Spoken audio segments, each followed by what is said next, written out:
webinar starts by clicking on the link at the bottom of the space, join the webinar, and choose watch on the web instead. When you register as a guest, register with your registration name and surname for certification purposes. So that's very important.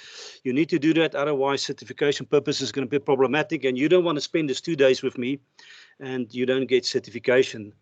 If you log using in boardroom or only with your initials, we cannot trace you and therefore won't be able to issue a certificate. Very important. Your microphone is muted throughout the webinar. Background noises are distracting and interfere with the training. See below example. We're not going to go into that now, but most of this equipment is very sensitive, and that's why we're doing that to mute, so that I can have the full opportunity of the time allocated to me to work through the guide with you. Your camera is turned off. It's possible that you can see me. That's a possibility. And if you can see me, that's great. Ensure that your network connection is stable. Guys, if we pick up a data electronic problem, you know, we'll fix it as soon as possible. And I will just start where I've left off. Merlin, September, Steph, all these individuals in the background is monitoring. They're just sitting behind me. You cannot see them. They're monitoring, and the moment you cannot hear me, they cannot hear me. And we'll be up and running again in a minute or two. So don't worry too much. When that happens, we're not always in control of the electronics, and sometimes it has a mind of its own. Eskom might implement a load shedding on these days. Please ensure that you consult the Eskom timetable and you are at the venue with electricity for the above time slots. Alternatively, you can log on with your cell phone or tablet. This morning I came out of a meeting where somebody logged in with the cell phone that was in a safe position in the vehicle, not in their hand against the ear, and we had no problem. Lead might record a webinar for quality purposes. Kindly note that those recordings will unfortunately not be made available after the webinar. Steph has suggested that you take notes. Now on this, I want to say something. If you're going to take notes, if you can take electronic notes, that's great, because there's a lot of things I'm going to be saying maybe, and I'm going to point out to you want to make notes. You can make electronic notes. Otherwise, just have a pad there with a pen and make notes. And later in, you can scan that electronically into your system, and you can, in a file, just file it with your guide. That's the best way maybe of doing it. A lot of things we're going to be talking about. I'm very excited about this. I enjoy doing this. After many years of practice in civil litigation as well as criminal litigation, I've got some experience, not as much as maybe even some of you listening to me, very senior colleagues of mine.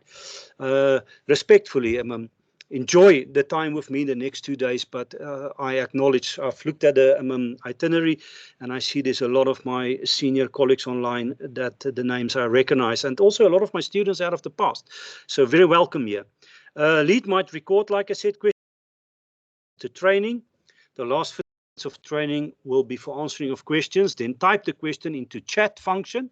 Now, guys, this works as follows. We'll see how fast we get through this training module. The last time I was there, I did basic contracts.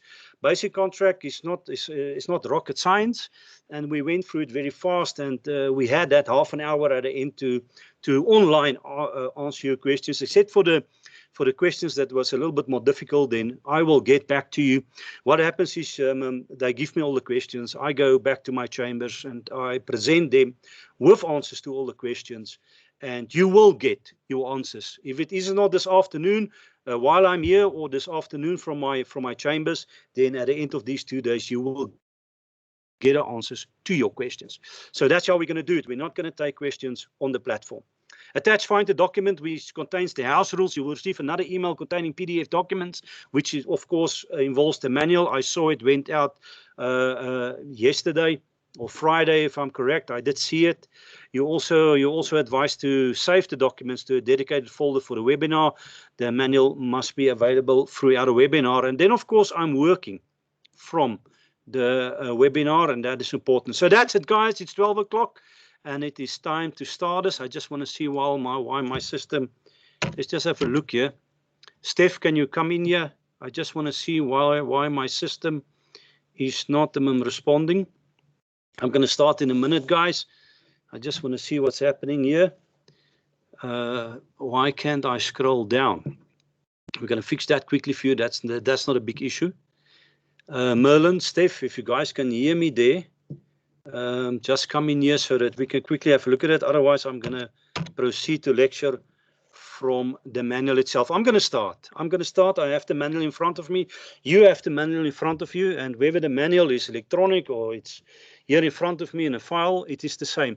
Guys, first of all, somebody's coming in. Merlin, why can't I scroll down? I did push that button. It doesn't want to give me its cooperation. And Merlin is fixing it for me. And I'm in. Thank you very much, Merlin. Maybe you guys saw, maybe you just saw a hand. Let me, there we are. Great, excellent. Okay, guys, 12:01 and we're going to start. The first thing I want to say is I don't lecture on subjects that I don't make money out of. So when I lecture something or when I talk about something, it's because I've been in it for years. I've done it for years. That doesn't mean I know everything. It means that I can also make mistakes, but I know. I've seen on the itinerary, there's senior guys online, and I respect that. The bottom line is we're going to talk about practical issues. The way we're going to do is today, the first part of this presentation will be on court cases and legislation. A lot of court cases, a lot of legislation. We're going to show you how to draft the will basically tomorrow, but you'll already start seeing today what you can and what you cannot do. The reason for that is that people walk into your office, they ask you these complicated questions, and then you cannot answer them, and it's embarrassing.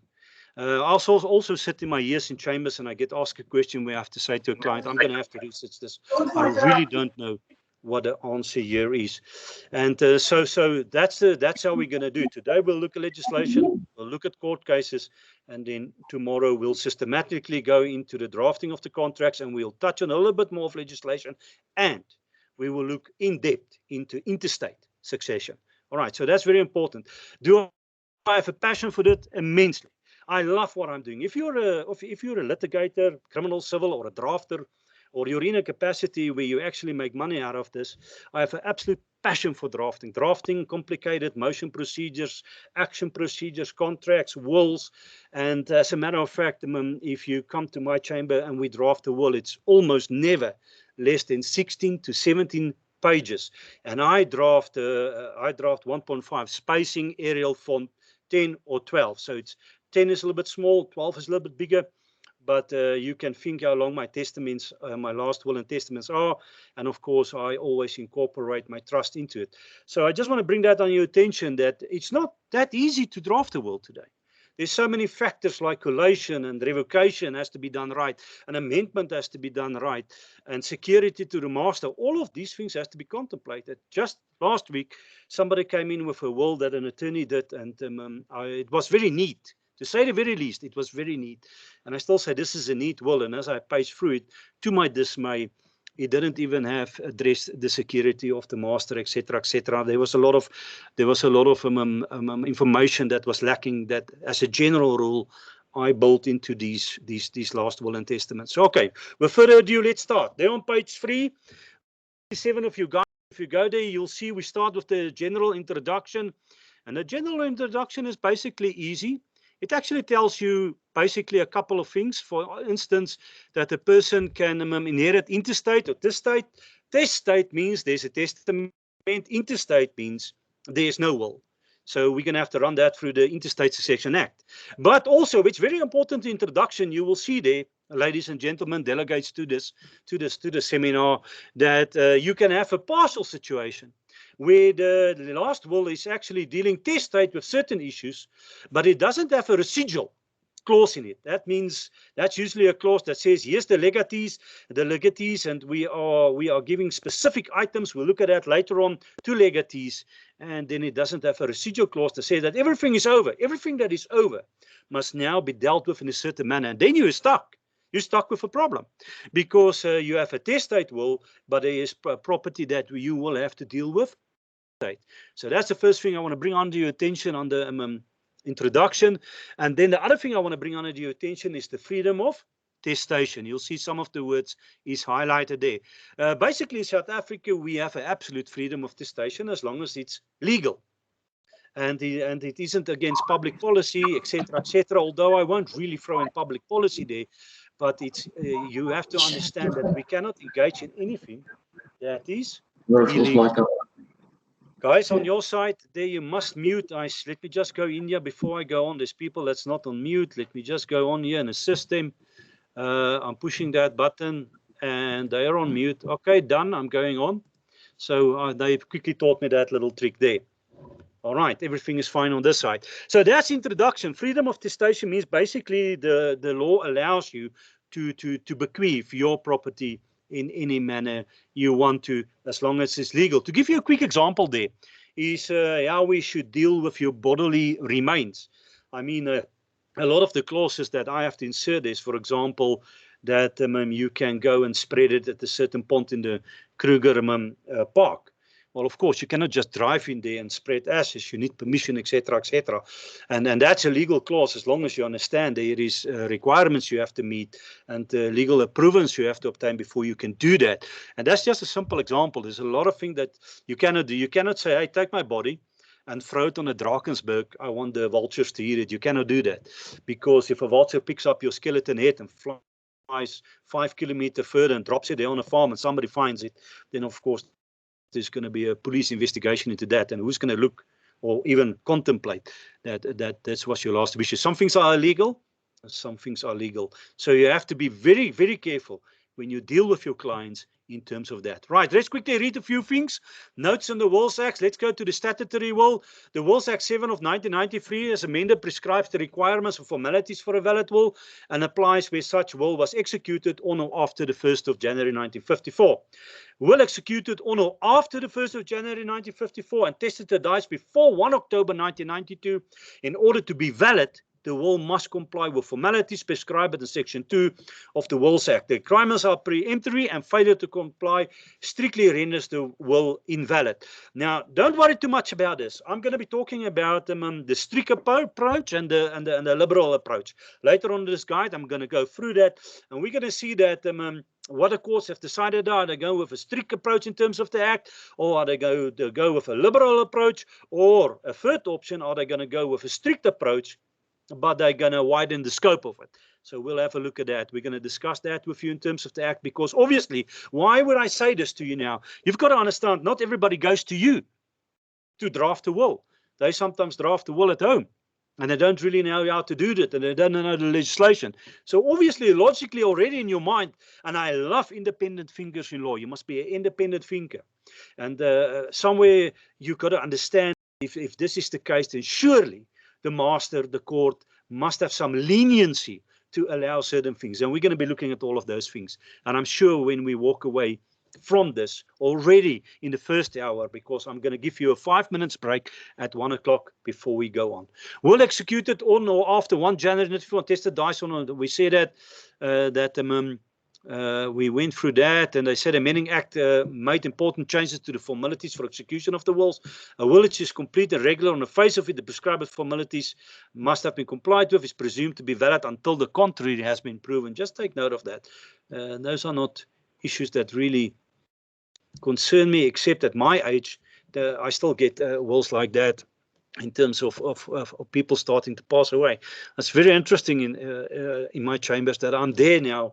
I'm not talking about accidents where people die young. People are dying of old age, 18, 19, and those things are now coming back to me. We have drafted a will. Maybe I'm a co-executor, or they want me to appoint one of the ladies working in my office as an agent to assist the executor. It's very rarely that I would take on the role of an executor. I don't like it. I rather appoint agents, or I appoint myself as an agent if somebody wants me to help, so that the whole time I can report back to them and I can present documents to them to sign. In that manner, there is no funny business going on, and you all know precisely what I'm talking about. The corruption that goes on and money that gets stolen. There are so many things. I don't want to talk about that now. Right, let's have a look at it. Formalities under the amending act. Section 2 of the Wills Act provides that no will, which includes all codicils and other testamentary writings, executed on after the 1st of January shall be valid unless the will is in writing. The will is signed at the end thereof by the testator or by some other person in his presence and by his direction. We'll talk about it. We'll talk about it. Here's the first thing I want to say, and it's the first note you have to make. I will never just have the testator sign at the end of a will. You see later on, they are supposed to sign on every page. I will want to say this already now. I will never have witnesses only sign at the last page, although you can do that. I don't do that. When I set up a will, every page is signed, but everybody that is part and parcel of that will. The testator, the testatrix, or both of them of the joint will, and 2 witnesses. It's very rarely that I will go into the direction of 3 witnesses, but you will see later on why that has to be done if something happens. We'll talk about that later. But I'm very strict on this, very strict on that. Every page is signed by everybody that plays a role in the drafting and finalizing that last will and testament. It's just the way I am. And then of course we'll talk about signatures and writing your name out, printing it out, and all of those things a little bit later on. The testator's signature is made by him other such person is acknowledged by the testator if made some other person or by such other person in the presence of 2 or competent witnesses present at that time. Competent witness is any person of the age of 14 years or older who is competent to give evidence in a court of law. Please make a note there that the witness can be 14 years or older. Obviously, don't have somebody sign there that when you speak to them and you interact with them, you can see they're not competent, they're childish, they're still very young, they don't really understand what's going on, and if you put them under pressure in a court that they will falter. So this is something you have to look at, but please, that might come as a shock to you, 14 years. So that's very interesting. Make a note of that this can be done, and that helps a lot, because one of the things in my chambers most of the time, as I struggle with witnesses, I don't like the people working for me in my chambers to sign as witnesses. I just don't like it. For me, it's kind of like conflict of interest. Not that it really is in this specific situation, but that's just me. So take note of the 14 years. The witnesses must attest and sign the will, but the amending act prescribes that the witness only needs to sign the last page. In the context of Wills Act, attest is a synonym for sign. Please have a look at that. The witnesses must sign the will in the presence of the testator and each other, and in the case where someone else signs on the testator's behalf in the presence also of that person. The witness may sign anyway on the last page of the will. The witness need to know that they need not know that they are signing a will, which is the position under common law. So what do I want to say here? No, I want you to make a note there.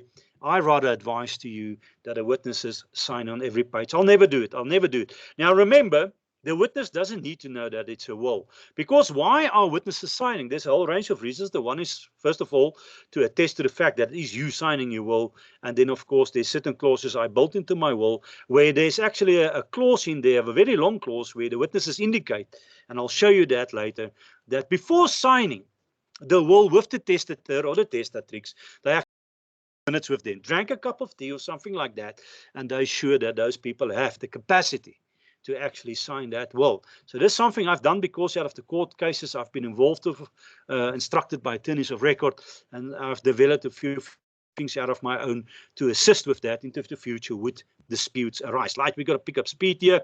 This kind of training coming to you from LEAD, Law Society, UNISA, and this training is fast, robust, and down to the bone. If the will consists of more than one page, each page other than the page in which it ends is also signed by the testator by such other person anywhere on the page. I'm going to talk about that in a second. The last page must be signed by the testator at the end.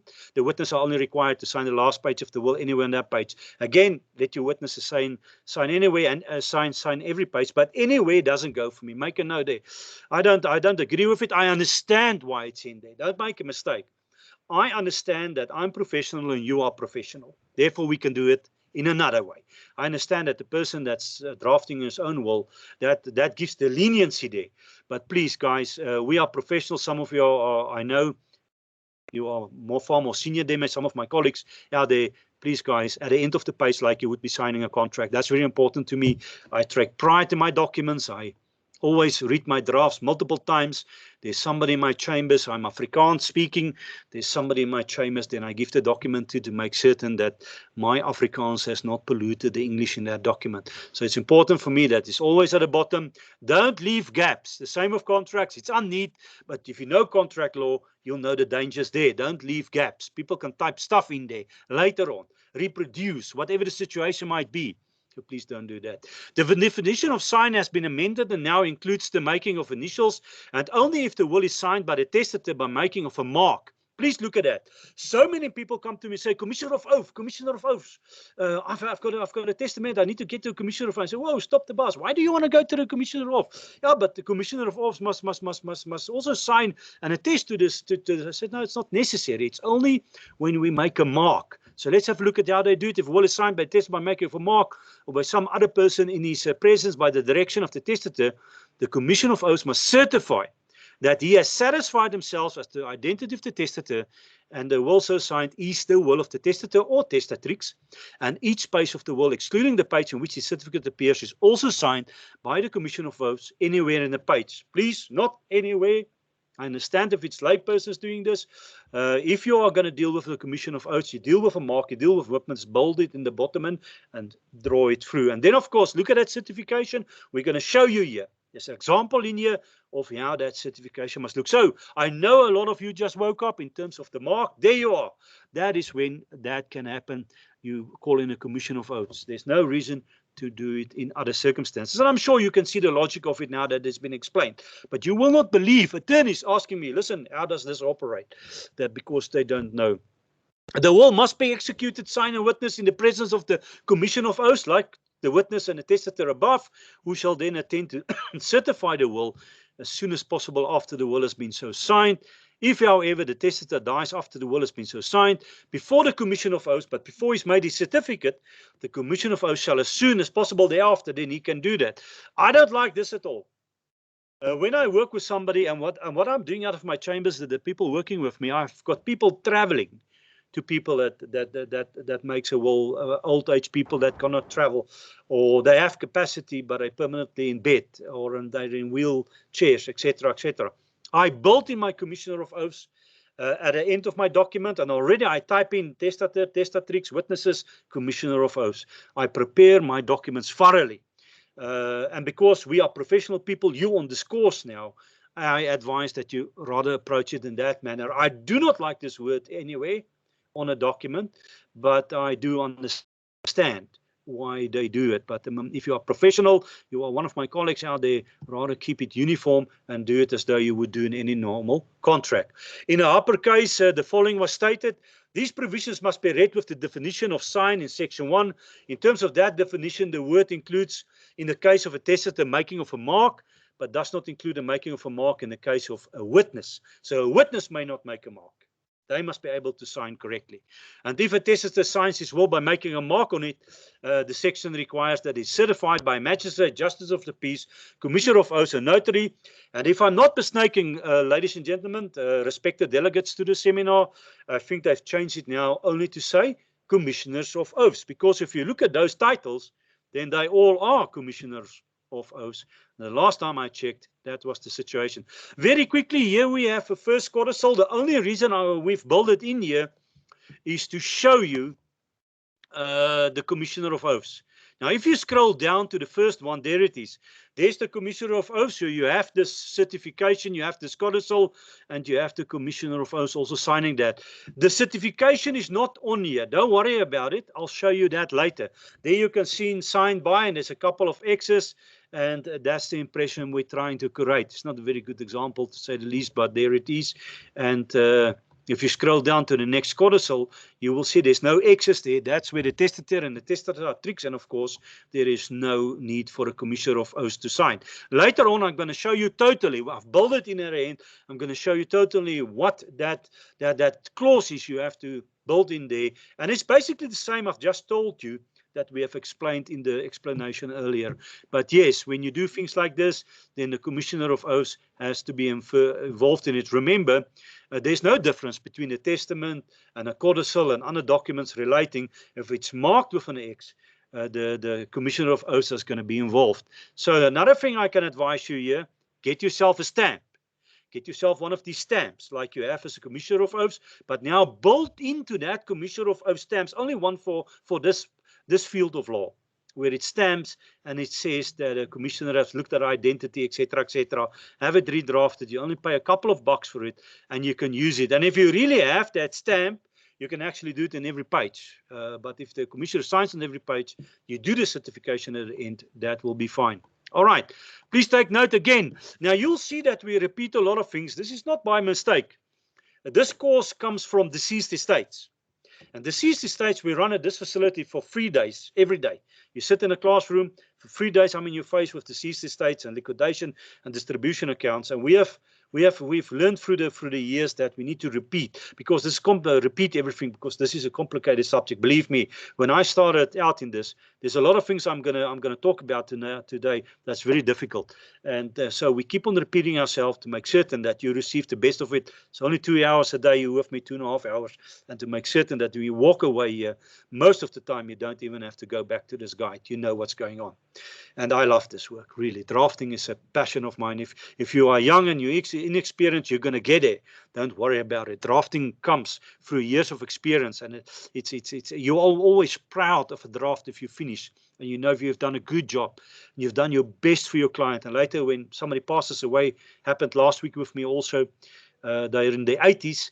And he just wants to work with me because he was impressed with what I did years before for him, and everything works out. So you must always be proud of your draft and try to do it to the best of your ability.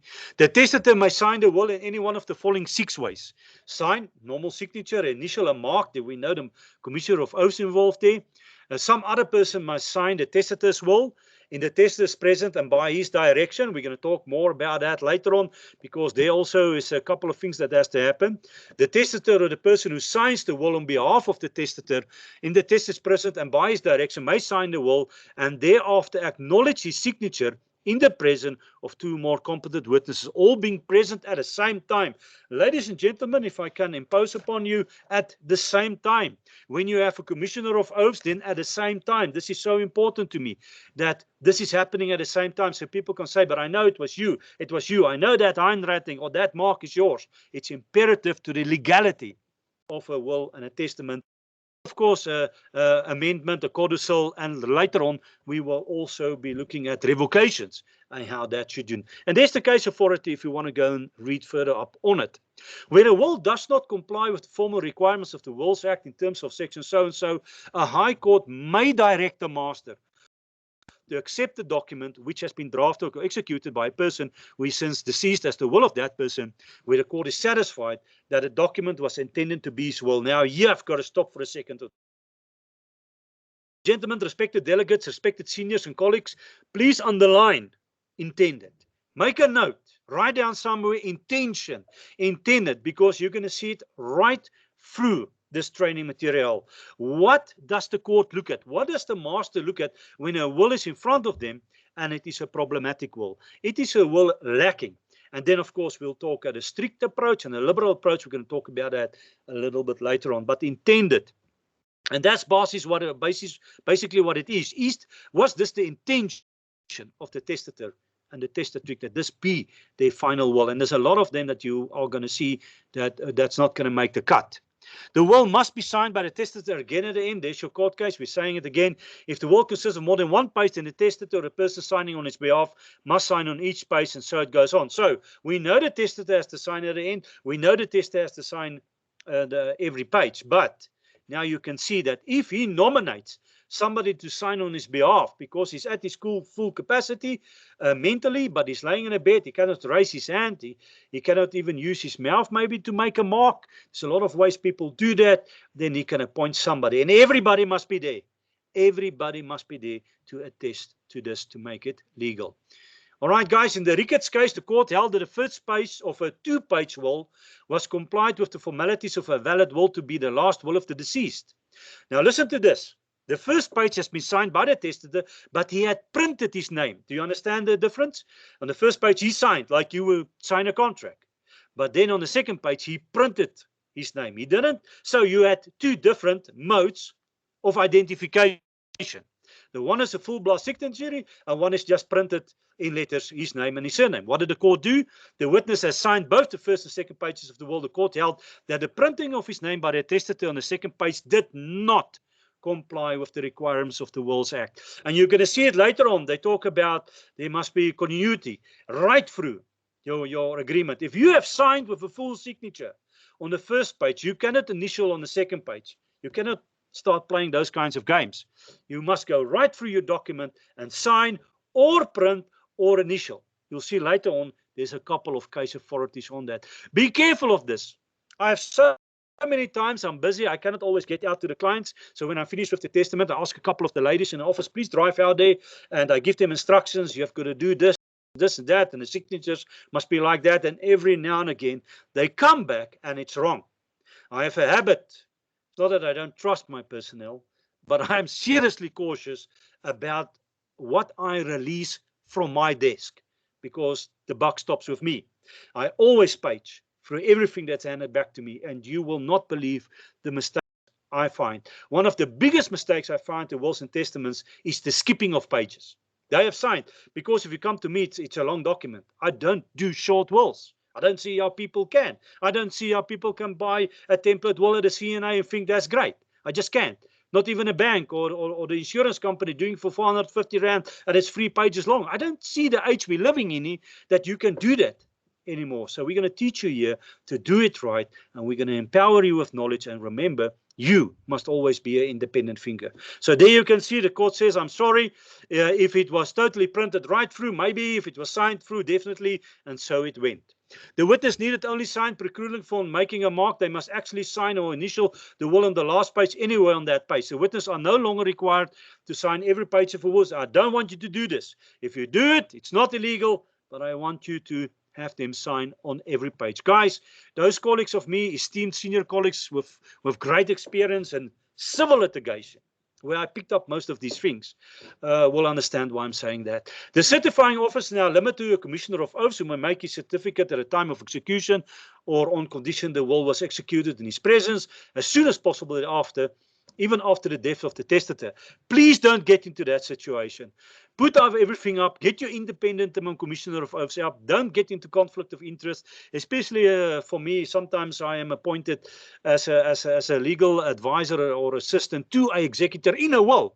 So that if she wants to, can come to me for guidance. Already there, I'm like, hey, I'm going to get paid for this. There's conflict of interest here. I don't want to do this. Get an independent commissioner of oaths and do that at the end of the page. Some of you might not agree. I respect that. This is the way I do it. I'm very cautious. I'm irritatingly cautious due to my years in criminal litigation and civil litigation.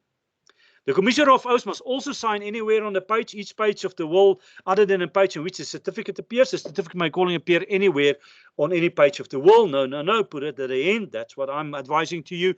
Roll out a very decent document that absolutely has a chronological flow.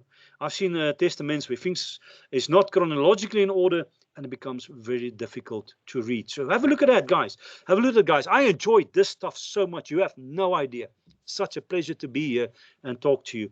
And we're going to answer all your questions, whether in writing or online, if there is time over. In the Farrington case, let's have a look at the court held.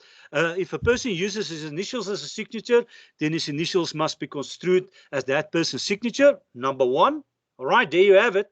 Wherever he print, wherever he sign, wherever initials. But here is the catch. Where a person signs by writing one's name, then such must be construed as the person's signature. Consistency must, however, prevail in a person's signature, either as a mark, an initial, or printing one's name or signature. Well, there it is in bold. In this case, the court held where some of the pages have been signed and some initials, it did not comply with the requirements of the Act. So that's why you have to go through it, and you've got to tell people. Because a lot of people say, I'm taking this testament home, I'm going to read it. If I'm happy with it, I'm going to sign it and bring it back to you. Oh, that's a recipe for disaster. So before they walk out there, if they insist, remember, clients is the boss. If they insist, tell them about these things. If you're going to have a full signature, you have to maintain it. And if you come into my chambers, then you're going to grow a few muscles in your arms too, because you really sign your life away. In the Jeffries case, a will where the certificate was signed by a person identifying himself as a practicing attorney. Look at this. And not as a commissioner of oaths. There was a problem. It was rejected. Do you guys see that? So that's why I'm saying in the beginning, they say practicing attorneys, but it has changed now. We'll see it later on. I'm sure I've worked it in here that I refer now to commissioner of oaths. So you cannot say you're a practicing attorney. You must sign in your capacity. Remember contractual law. Director of a company, you're signing a surety. How are you signing that surety?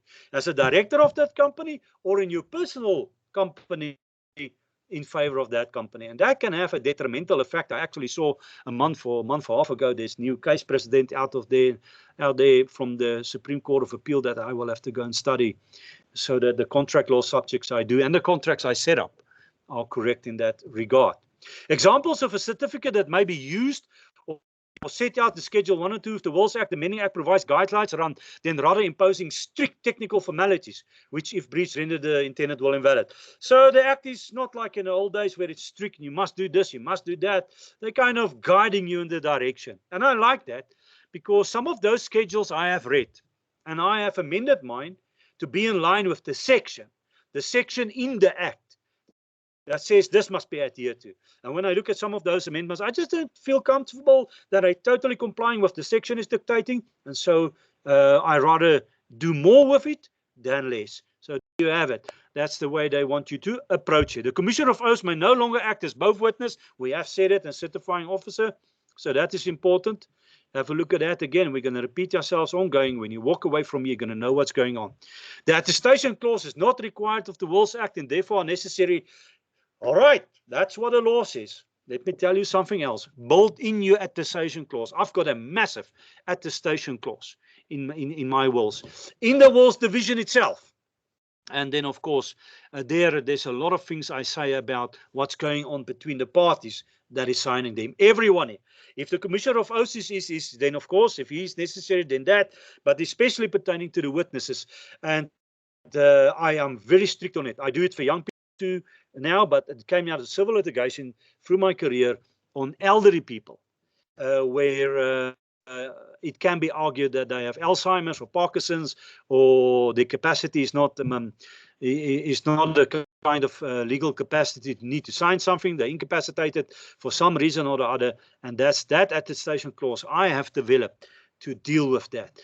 I don't want to be called into a court as an advocate like one day and say, you drafted this document. There's now allegations that there's a problem. As a matter of fact, 2 weeks ago, I had a situation like this where it's coming. They're on their way to the appeal court now. And what I did is I had a written will. The written will was signed. And then I put the testator and the testatrix on a recorder, audio recorder, visual audio recorder. And I recorded them to discuss what I said in the will, to talk about the will generally. Because there is serious allegations of the wife that has married the old man now as a gold digger, and I think you all know what I mean with that, and that he doesn't have capacity anymore, etc., etc. So that is very important, built in that attestation clause there. Very quickly, we don't get the soldiers' will in South Africa anymore. That's gone now. It falls under the normal will situation, and we must never forget the beautiful stories there.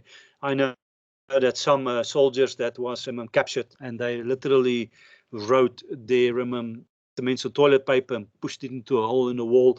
Such beautiful stories under the soldiers' will that legal students won't be taught anymore. But it's gone. It's gone. So we're now doing it in one way, with which I agree. I agree with that. Capacity to make a will, very quickly, 16.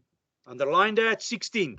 Now, you'll see if you read through that. I'm not going to read through all of that. I'm happy with that. Even you can see there, even if you are 15 years old and you are a millionaire, it's not going to help you. It's just not going to help you. You must be 60 or older. And, of course, you must also appreciate the nature and effect of this act. And then, of course, you will deal then there with a will that you can set up legally. So it doesn't matter where you're younger than 16 years, it's just not going to happen. Which in any event means we are looking at trusts, and we are also looking at interstate succession in certain circumstances that could happen. And that's the way it's going to be. But if it's in a trust, at the very least, you can control it. But I will talk about that later on. All right, guys. 12:34. I'm going to break 1 o'clock, give you a 5 minutes break. I need to get to a certain page number here so that we can do today's work and not fall behind. Courts overriding discretion. This is a great section. I want you to pay attention to this section. This is where the court can intervene.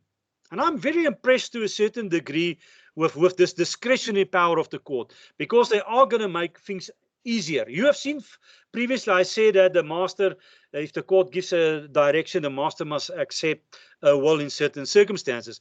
The bottom line is you're still going to have to bring an application in front of court, but it might be an application that's not that expensive if there's no opposition to it. But the master of the court will not accept something to that regard. There's other things they'll accept. I'll show that to you. But there's things that where the court has to make a ruling, and then the master will proceed. And these are things that's going to hold up your administration of your deceased estate, your winding up process.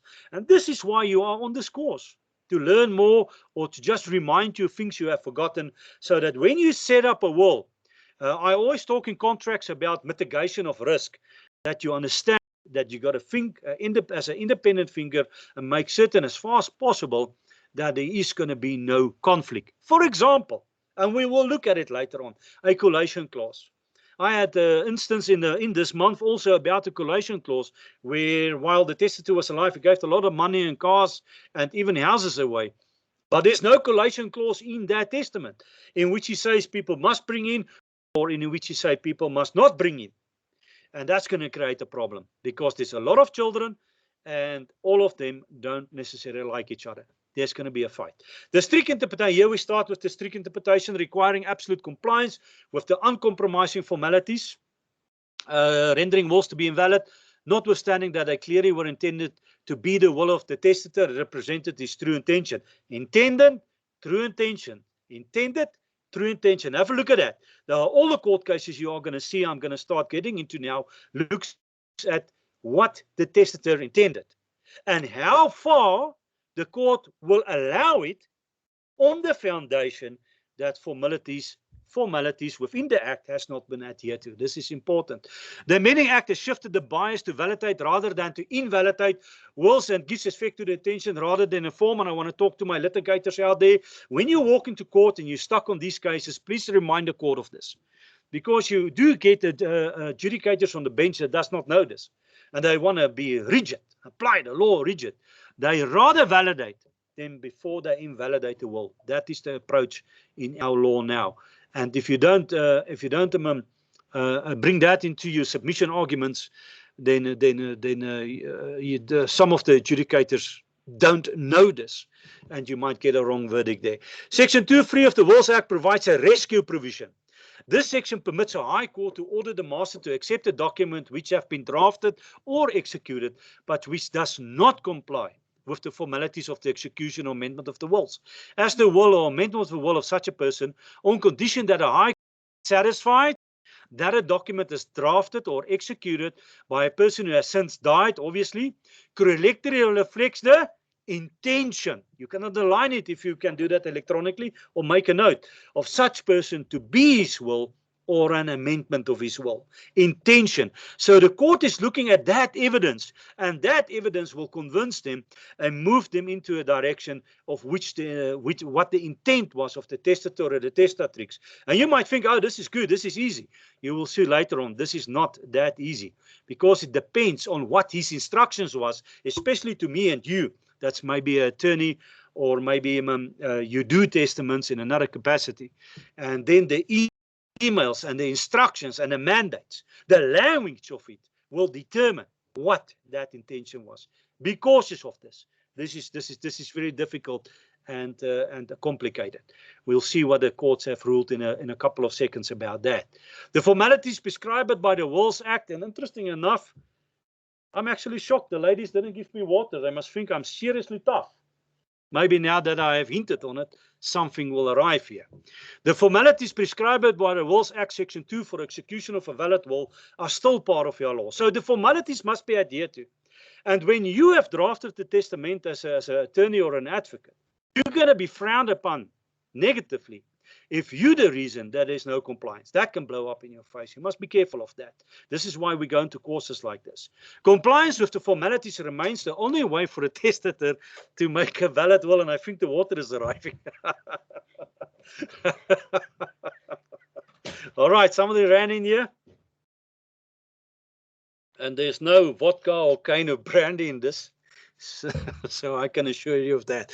If I start dancing on the tables, you'll know I was laughing. The formalities prescribed by the Wills Act for execution of a valid will are still part of our law. Compliance with the formalities remains the only way for a testator to make a valid will, obviously. That's why there's an act. And now the act has a certain approach the court must take to it. a positive approach, not a negative approach, but it's still an act that governs these things. And this is important. And this is why people come to professional people to assist them.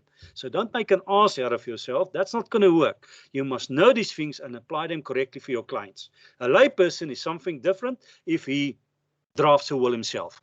Compliance with the formalities remain the only way for a testator to make a valid will. Non-compliance requires the intervention of the High Court, which must be satisfied that a document concerned was intended by the deceased to be his will, and in coming to such a decision, the High Court will be influenced by attempts at compliance. So they're going to be looking at that, and we'll see that short on. The greater the departure from the required formalities, the more difficult it will be for the High Court to be satisfied that a document executed by the deceased has the requisite intended, and that's what I'm going to be looking at. You'll see that in a second. I've got a lot of court cases in here. Here they come now. Guys, don't you find this interesting? I live for these things. And one thing about my career and my profession, I'm positive. I'm not negative. Negative attorney, negative advocate. When you run into them in court, they're hanging. The world.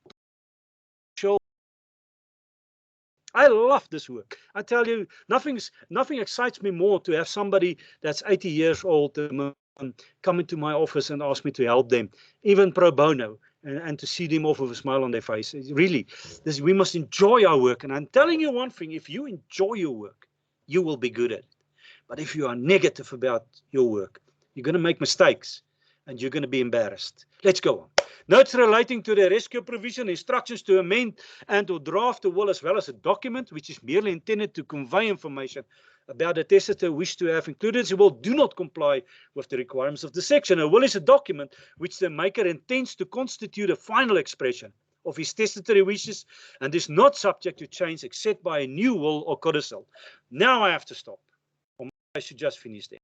In the case of instructions, the maker intends that another document will in due course be prepared, which he may accept or reject or alter as his wishes, and the Anderson and Wagner case will guide you through that. I would just want to stop here.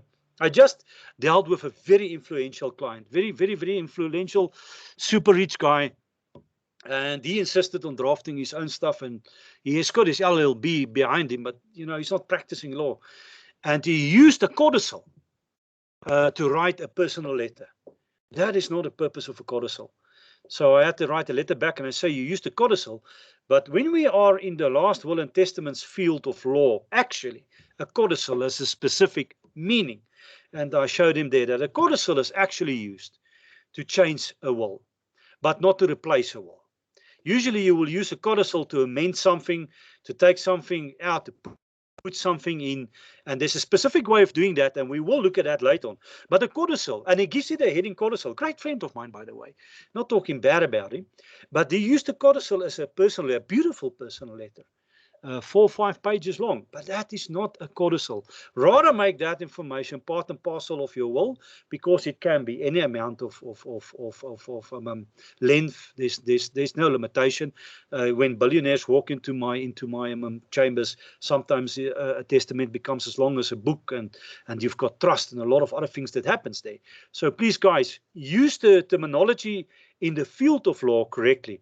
I advised him, because I read his letter, and I say, I've read your letter, and it's a gray area, because some things in your letter can create an expression to maybe be an amendment to something in your will, and I know you did not intend that. Don't call it a codicil. Call it a personal letter. Make an introduction, a paragraph in your letter after you've died, and say this will not impact the will. But the moment you use the wrong terminologies in the wrong place, you can get into problems with that later on. All right, going on in the Bennett case, I love these court cases, was clearly intended to be no more than a request to a certain financial institution to draft a will and could not be rescued, notwithstanding that it contained instruction for the drafting of a proposed will. Do you see it? Instructions to draw a will does not constitute a document intended to be the last will. Do you see? I want you guys, maybe you don't believe me, but now it becomes complicated.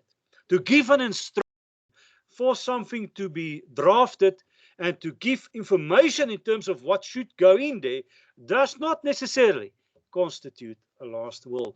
So be careful of that. And there is another thing I have to bring under your attention now, the time period. in which you draft the will. Be careful with that. I had one instance in my whole career where I was instructed to draft the will, and I was busy for a week, and suddenly I had a phone call. Did you finish the will? Did they sign it? I said no. They're coming in next week to see me, and they have passed away. I felt like a total idiot. It wasn't really my fault, but please, when you draft a last testament, the will, it must be done correctly, but you cannot spend forever on it. So take that into regard. I've been in that position and I felt very bad about it.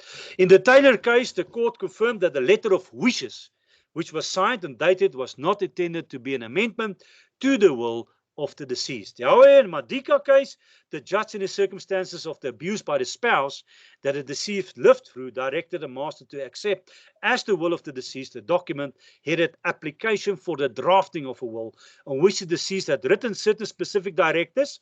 Now listen to this. This is a good one. So there was specific directives. I'm still not convinced. Are you? Her full names and ID number. And here it comes, ladies and gentlemen. Do you see it? And also signed the terms and conditions of the application for a drafting of a will.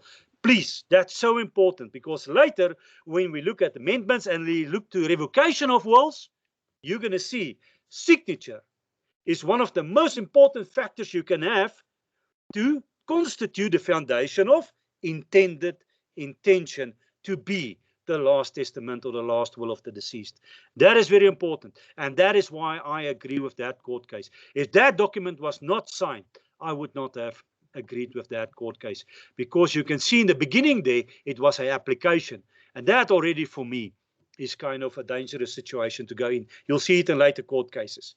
In Logue case, deceased that made a will disinheriting his son. I was many times in that situation with clients. I had one client that asked his son-in-law to pull a briar 10 meters from his house to the Lapa, and the son-in-law went to sit and didn't do it. The old man had to pull it and disinherit him. And he wrote him a letter, and I said to him, he shouldn't do it, but the client is the boss, and he inherited him, reminded him of that. What do you think happened? The son-in-law died before his father-in-law. So what was the use of all that negative information? Approximately 2 years later, the deceased made a fresh will in his own handwriting, in which he stated that he revoked all wills previously made by him and instituted all his children, including the son, who had been disinherited, as equal heirs. So there's forgiveness. This is what usually happens after years. He signed the will only at the end of the last of its 3 pages. It was not witnessed. The document was found amongst the papers of the deceased after his death.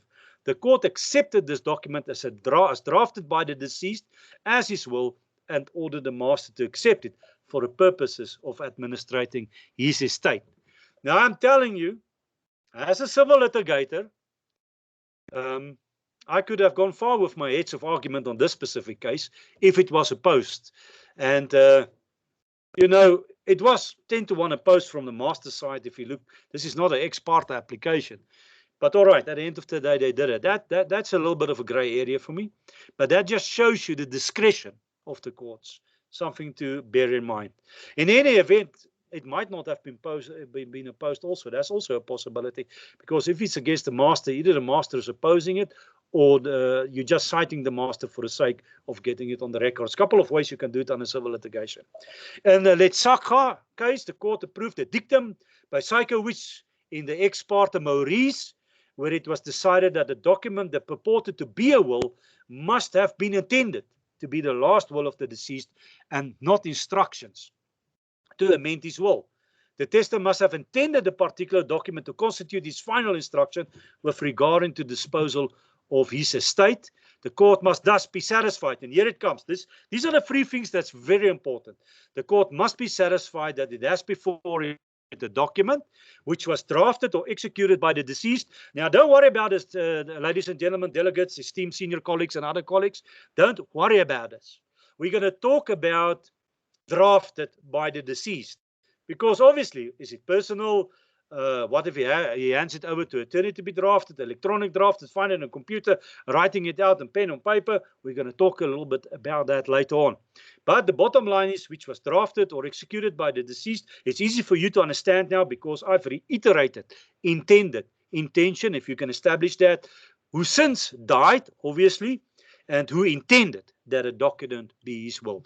You can underline that. So if you are a civil litigator, this is a good course for you, because there's a lot of things you can use in civil arguments. I'm now semi-retired. I'll still put up your POCs and stuff.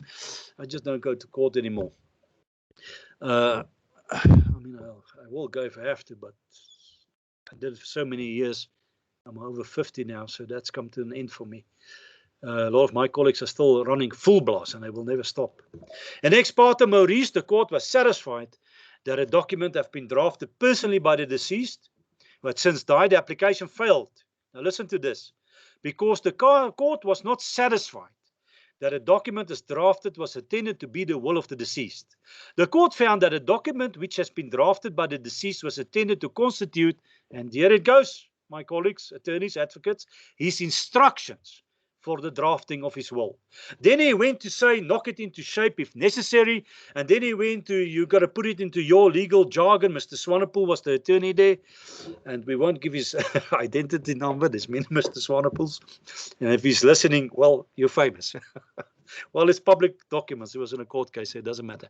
So yeah, that's what happened there. And at the end of the day, the court says the application accordingly failed because it was not an instruction. It was not an intention to be the last will. It was still an instruction phase. He could have come back. He could have changed it. The treated documents which simply expresses the testator's intention as a will would negate the need for a testamentary formality, which would also, if you understand it correctly, negate the reason for the act being there. So those are important factors. Please have a look at that. And I kind of agree with that also. The Letsagas case, the application also failed because the document was untitled. Now let's stop there. When I lecture contracts, I always talk about what I do.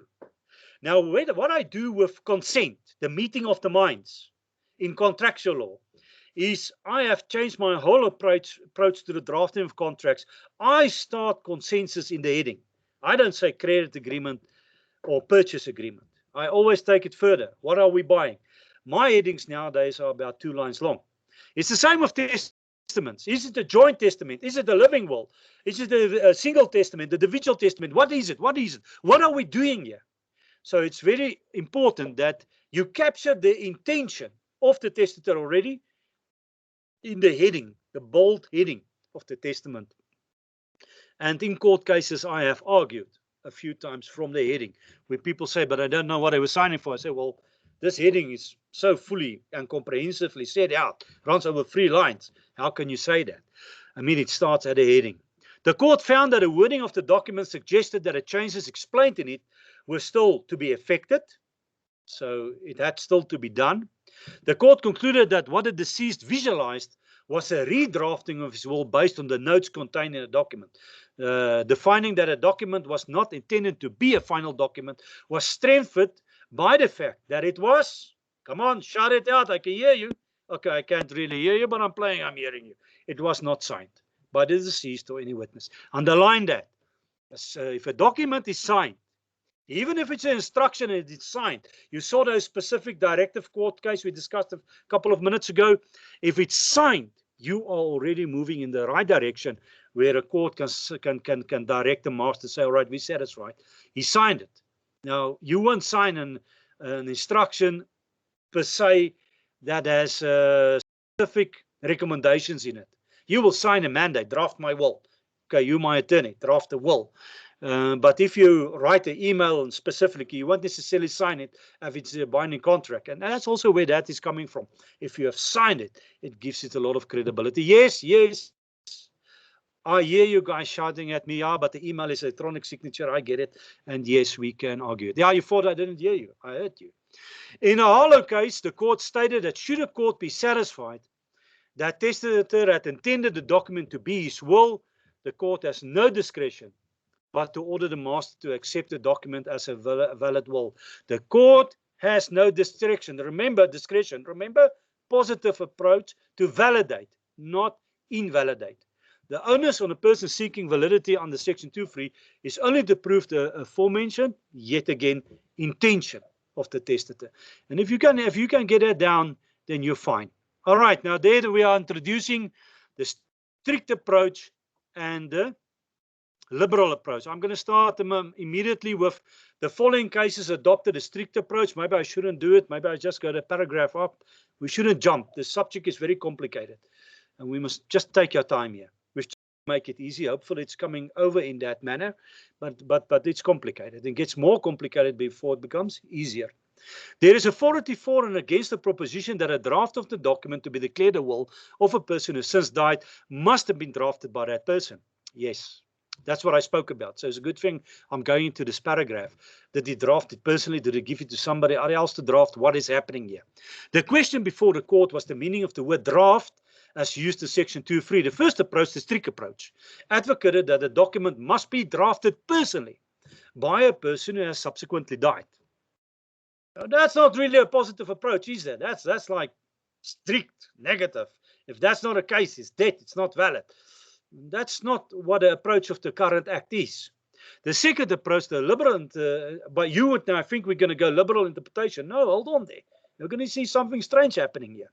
The second approach, the liberal interpretation, accepts that a document is properly drafted if it's prepared by a third party on the instruction of the testator and is subsequently approved by the testator. Now that I totally agree with, but hang in there. Because if you give it to an attorney, then basically this is what's happening. And if he later on attests it, he signs it, he accepts of it, then it's a valid will. But we are talking about cases going to court.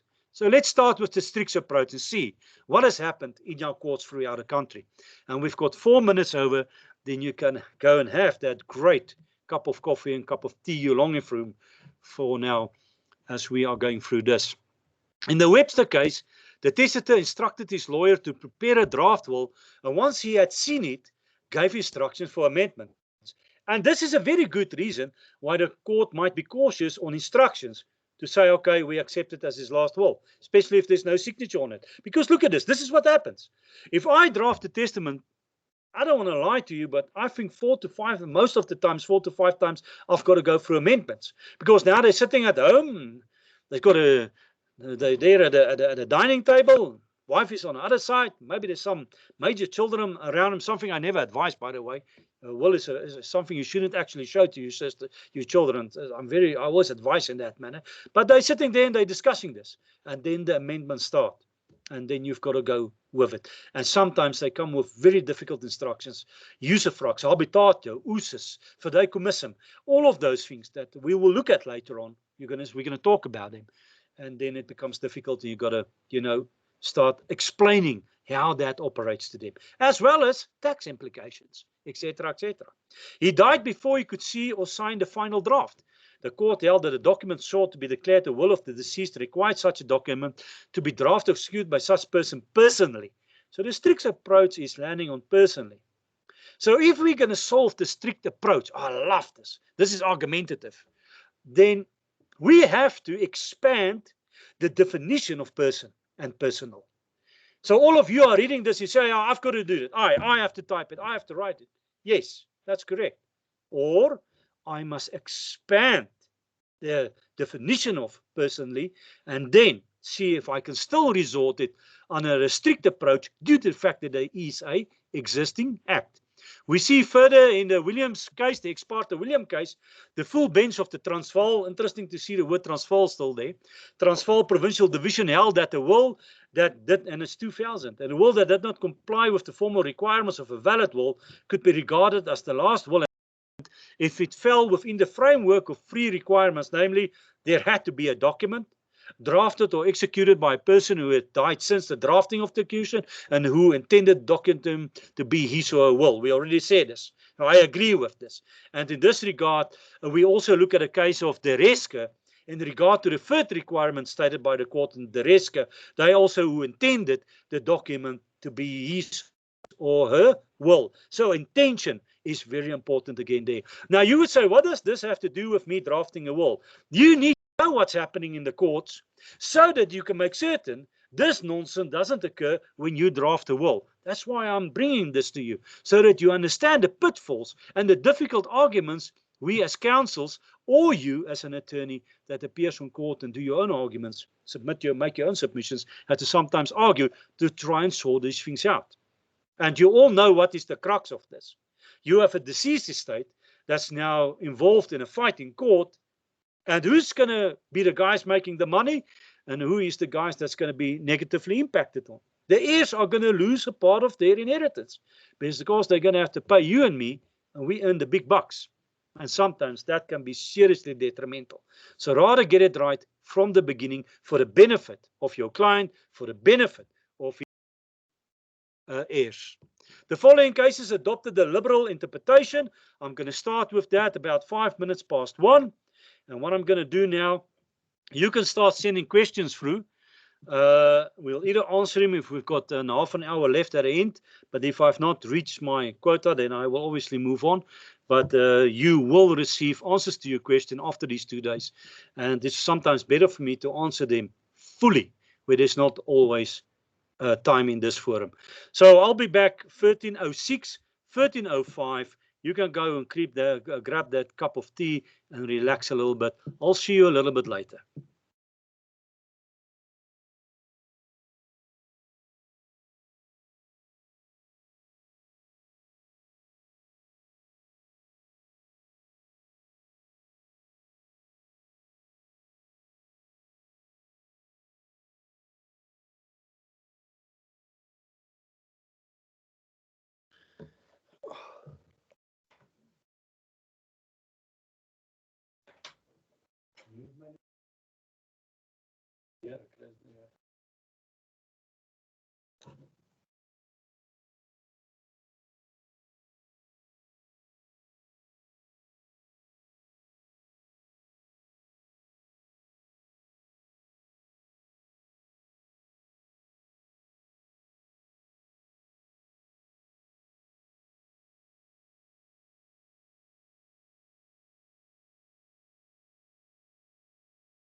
Hi, we can't hear you. You're on mute. And now, can you hear me now? Yeah, Yes, right. thanks. Can you hear me? Yes. All right, great. Let's go on. Let's not waste time. I pushed this green button.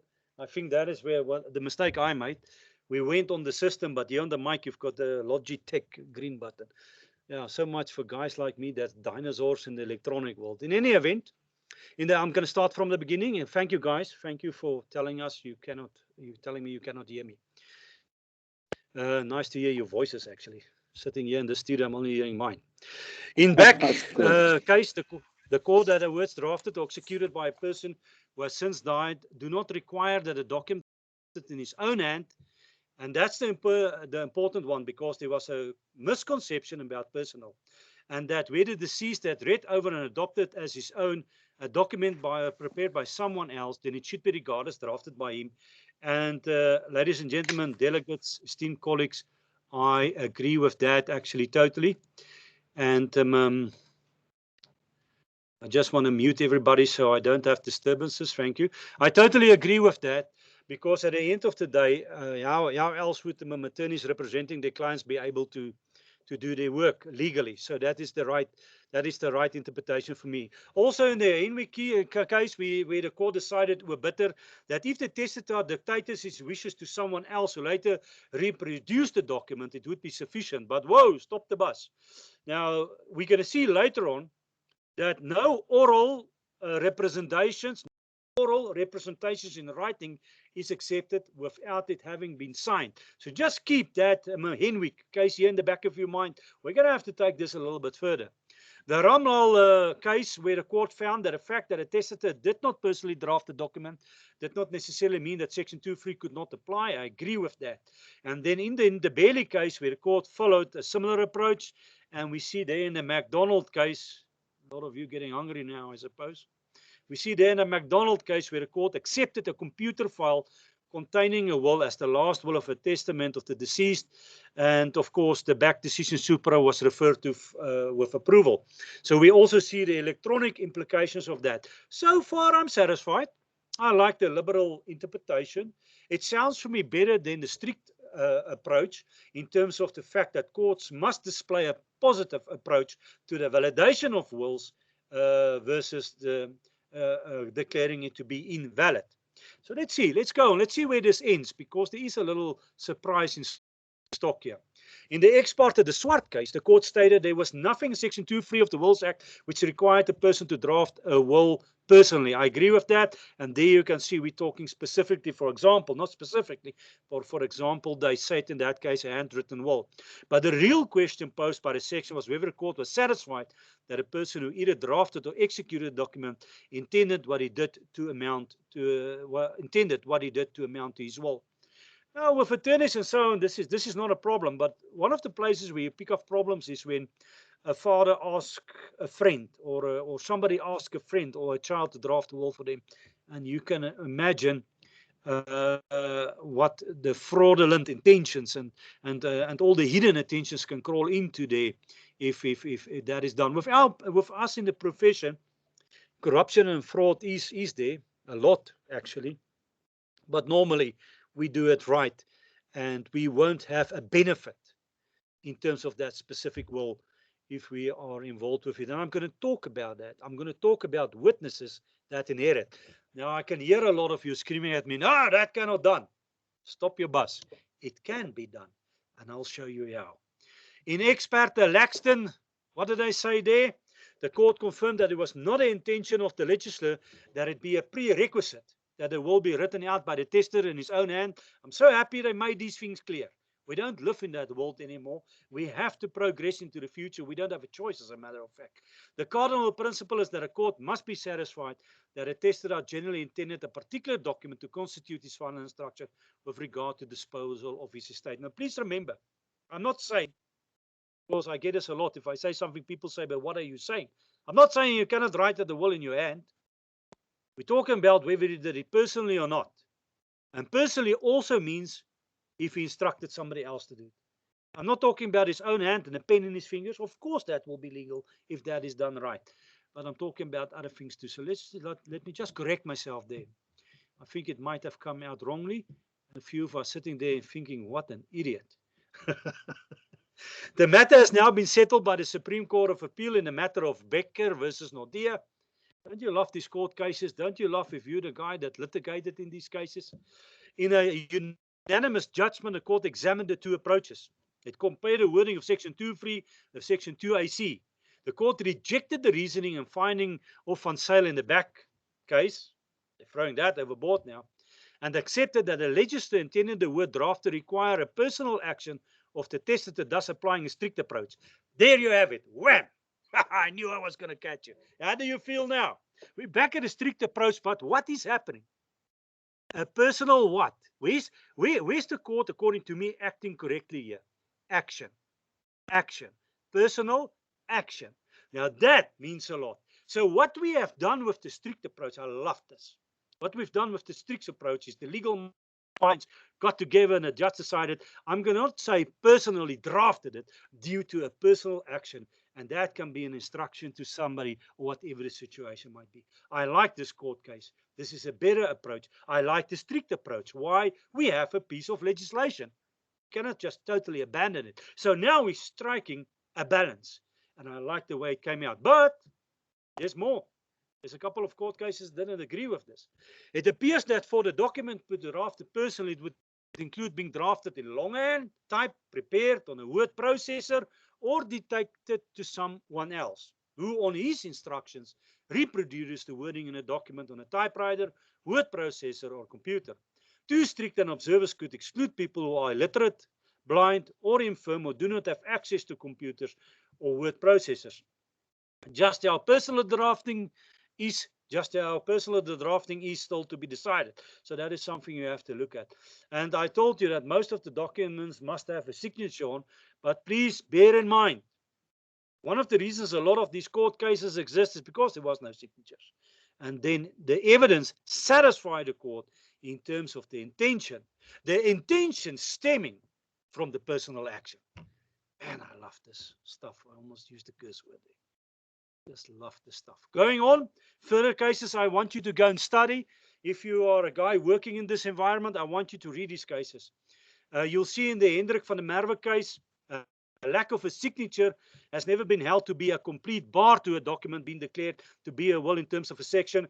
There is a bar. I've been preparing for you this. We're going to see it later in terms of a will. There is a bar if there's no signature. But I agree with this, because if we fall back to the intention, then you'll see that if it can be proven and the court is satisfied, they can direct the master to accept it. But I've also been saying the whole time a thing must be signed. So you're going to see that later on. There is instances where it's not signed. It will never suffice. I don't want to give the clue away now, but there's already people that I can feel knows what I'm talking about. In the Giles case, a husband and a wife, and oh, listen to this. These guys had 2 testaments was drafted for them. This is an interesting case. And boy, I hope it wasn't an attorney, because if you read it, it's laughable. They switched the testaments, and the husband signed a wife, and the wife signed a husband's testament. And look at the court. The court, however, permitted rectification. Please, guys, underline that. Nie ratification, nie rectification. So it was rectified. The court took it as a mistake, and although, of course, it didn't comply with Section 2.3 of the Wills Act, the court said, no, they can understand this. But I suppose whoever drafted it must have gone and testified to this fact. It's embarrassing. Don't get into this nonsense. Stay away from this nonsense. But I do feel for the person with whom this happened, because I tell you, the first contract I ever set up, and those people that's been in my contract seminars, I forgot to put the acceleration clause in the contract. Junior advocate. How embarrassing. So guys, there, please have a look at how lenient the court was there. And I say again, not rectification, not ratification. That's it. Where do you use ratification? Hands up. Yes, you with the blonde hair. Okay, I can see nobody. But you with the blonde hair, that's correct.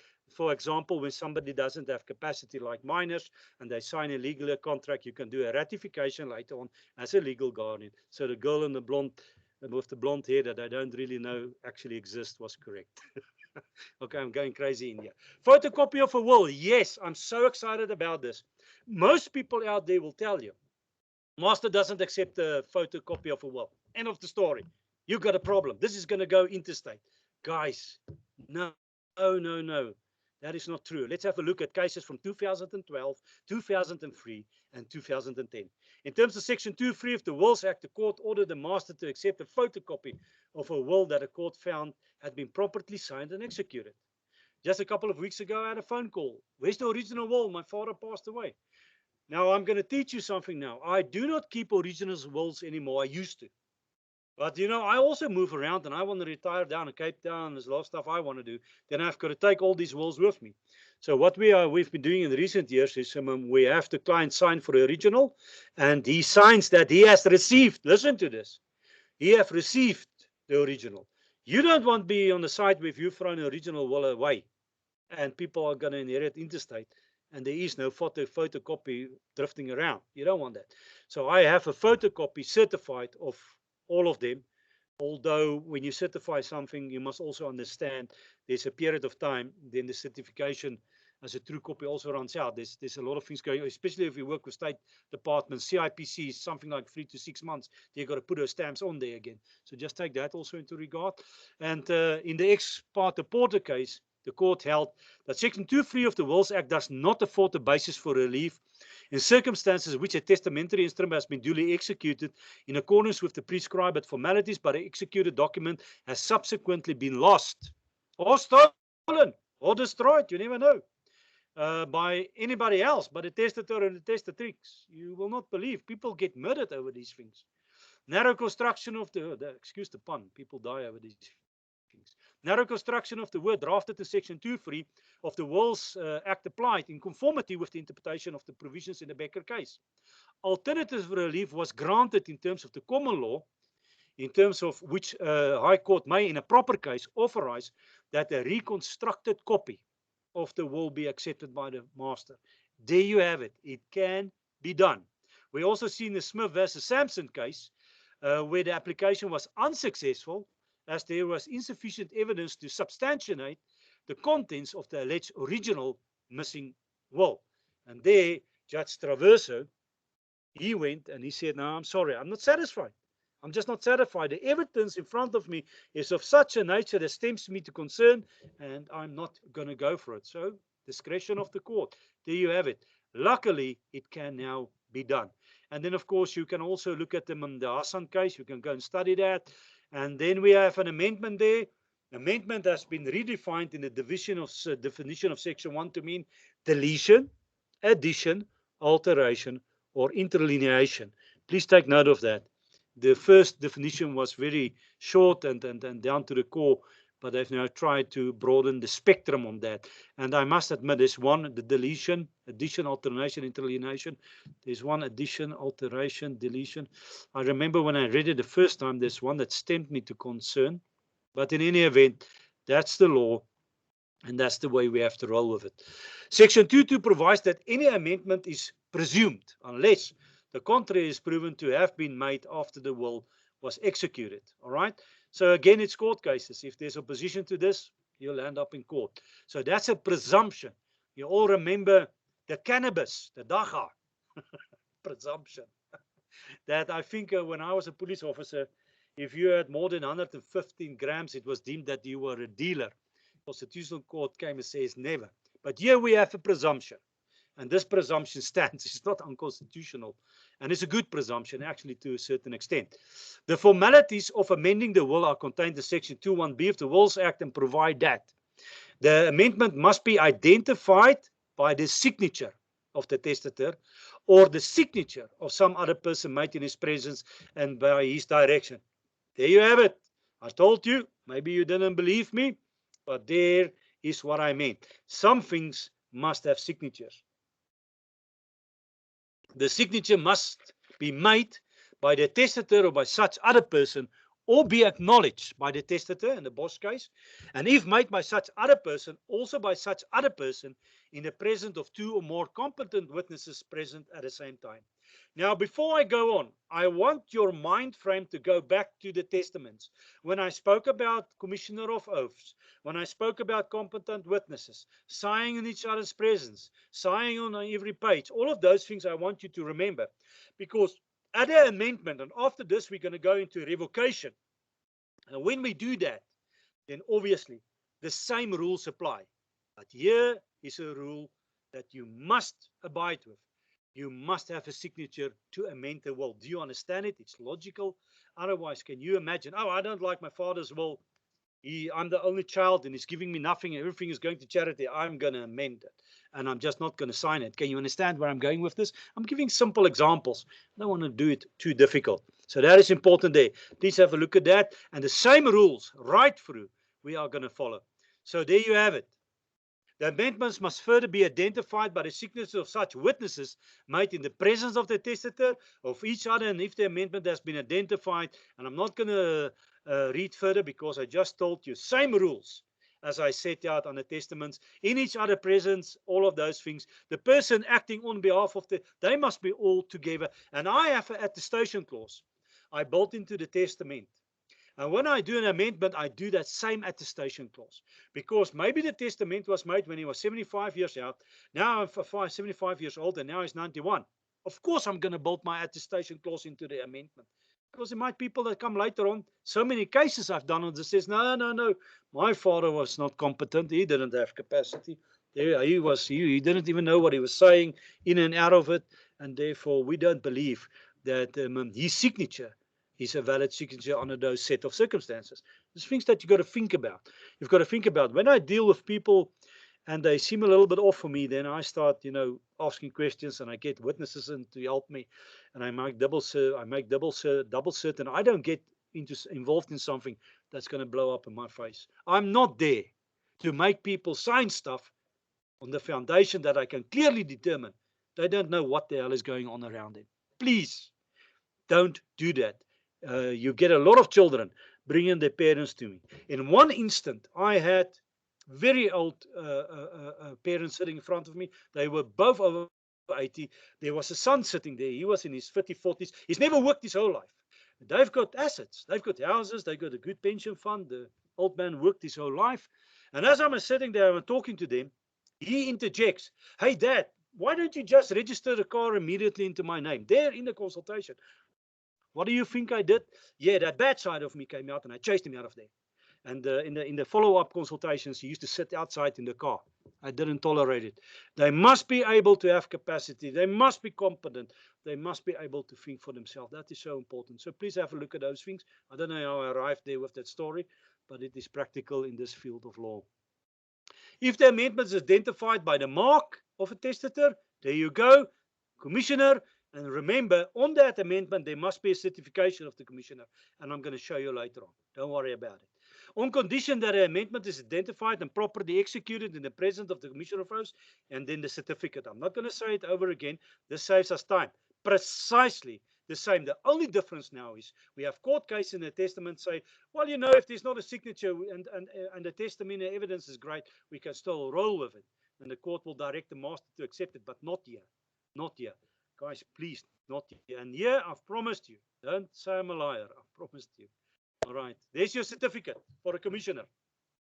I am sure a lot of people on this course has never even seen this, because I get people that think normal testaments must be done by commissioner of oaths. It's not the case. So let's quickly read it. There you have it. Use it like this. I've developed mine a little bit further. In my capacity of a commissioner of oaths certified that I have satisfied myself as to the identity of the testator. And you got to type his names in there. You cannot type the X's in there now. Do you understand that? You must put his name and his ID number in there. Remember, he signed with an X, but you cannot now go that road. Please don't do it. I'm serious. I'm lecturing this stuff.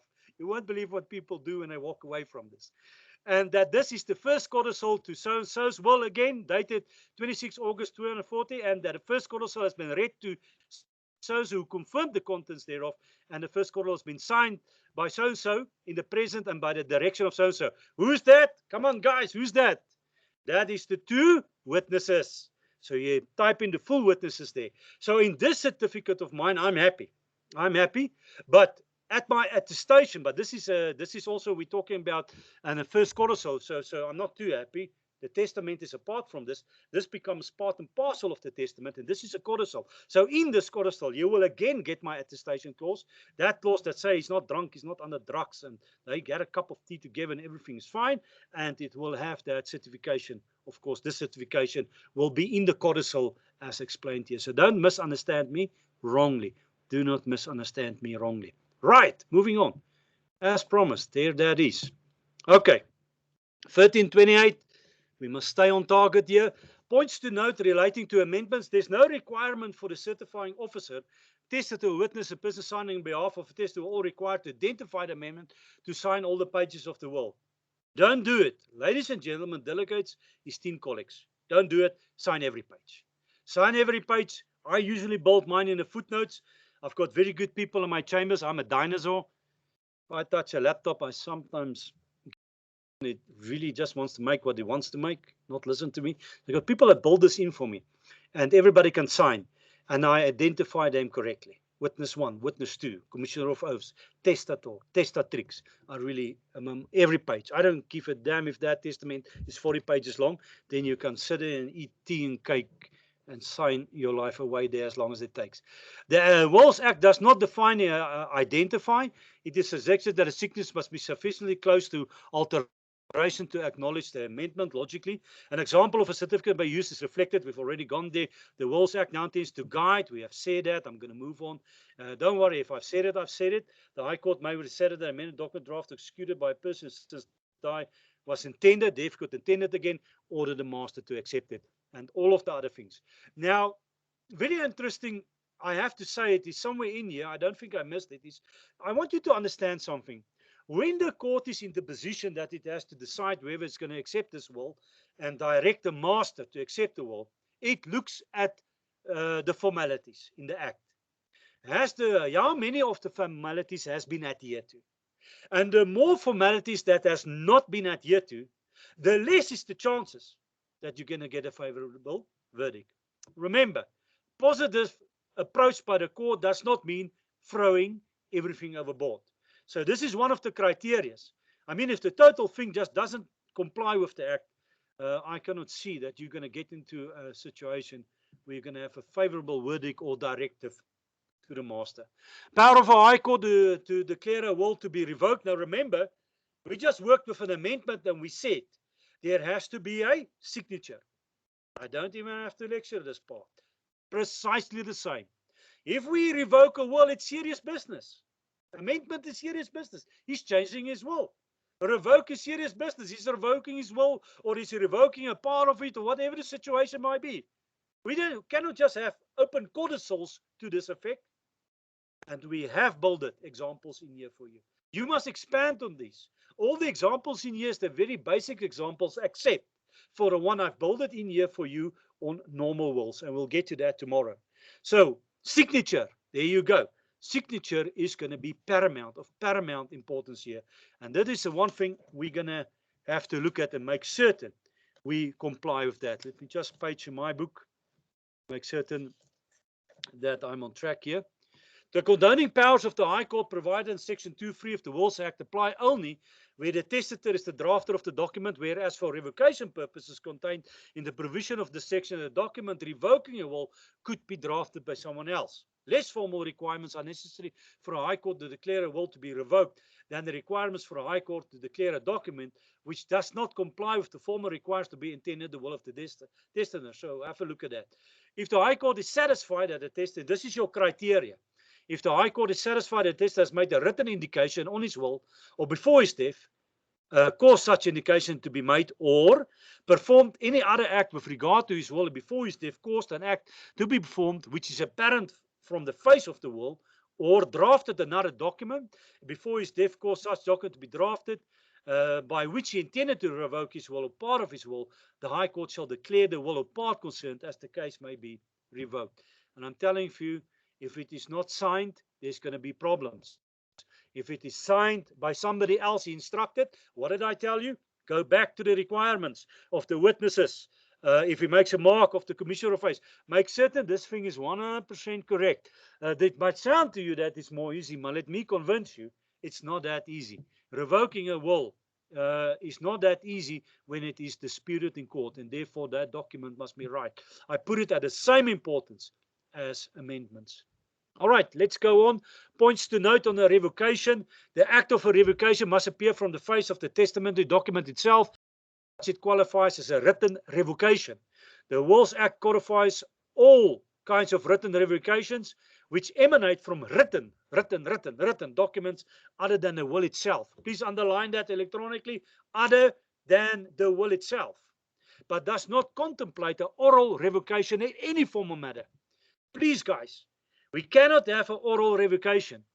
Now, what does oral revocation mean? It means he told me he's revoking it. No, that's not what it means. Obviously, the court will never accept that. It means he told me he's revoking the will, and I went ahead and put it in written form. That's an oral revocation. But it's not signed by it. It becomes very difficult. So there is the rules. And as you can see, the rules are very strict. Oral revocation is recognized by common law or by the Wills Act in the Capzaorio case. The revocation must be in writing, must appear from the document, or be apparent from the face of the will. And then in the Henwick case, it was held that this section of the Will Act does not sanction a court to declare a will revoked by the written recordal of a testator's oral instruction. Sorry about that. So the section distinguished between the revocations performed by the testator himself and the revocations which he caused to be performed. And that's what it means. That's why I made the difference of what is oral. Oral means it has been transformed into writing. But now what? What happens now? How must it look? What must it adhere to? The revocation performed by the testator himself need not necessarily be signed by him as long as it's clear from the face of the will that such written revocation was performed by him. I don't agree with that. It must be signed. Be careful of this. This is a pitfall. I will never accept that. Where the revocation is caused to be formed by someone else on the instructions of the testator, unless such a revocation is also accompanied by some written indication that it was in fact caused by the testator, the door will be open to fraud, uncertainty, and dispute. So they're kind of, in the same sense, they're contradicting themselves, because this is my concern. I see the possibilities for fraud, uncertainty, and dispute. There must be a link between the test himself and another document allegedly containing his animus revocandi. Not difficult. Revocation, revocandi, or revocandu. There must be some identifying mark by the testator himself signifying that he has approved this other document at his own revocation. And that's why I appreciate the Capzaorio case the most. A mark, a signature, an initial or something, that I want you to highlight. In my practice, that's where I stand. Because I tell you, I have been stuck with fraudulent signatures, and I've been stuck with testaments that it came out later was never even done by the person dying. So those esteemed colleagues of me listening to me that has litigated this field will precisely know why I'm very cautious and why I love what was said in the Capzaorio case. The application in Henwick's case failed because the document relied upon did not indicate that the testator agreed with the contents, therefore, which he had not signed. Underline that. If it was signed, he agreed. You can always test the signature later on. We had to do it a couple of times. The applicant asked the court to declare a will revoked by virtue of the testator's oral instructions to the bank official in respect of which instructions the bank prepared the will. There was no written approval by the testator on the document which allegedly contained his intention to revoke his previous will. So it's just an application, but he didn't sign anything, nothing. So what are you supposed to do? You cannot take it on face value. It's too dangerous. In the Capzaorio's case, the application also failed. But why? I agree with the Capzaorio. But why did the application fail?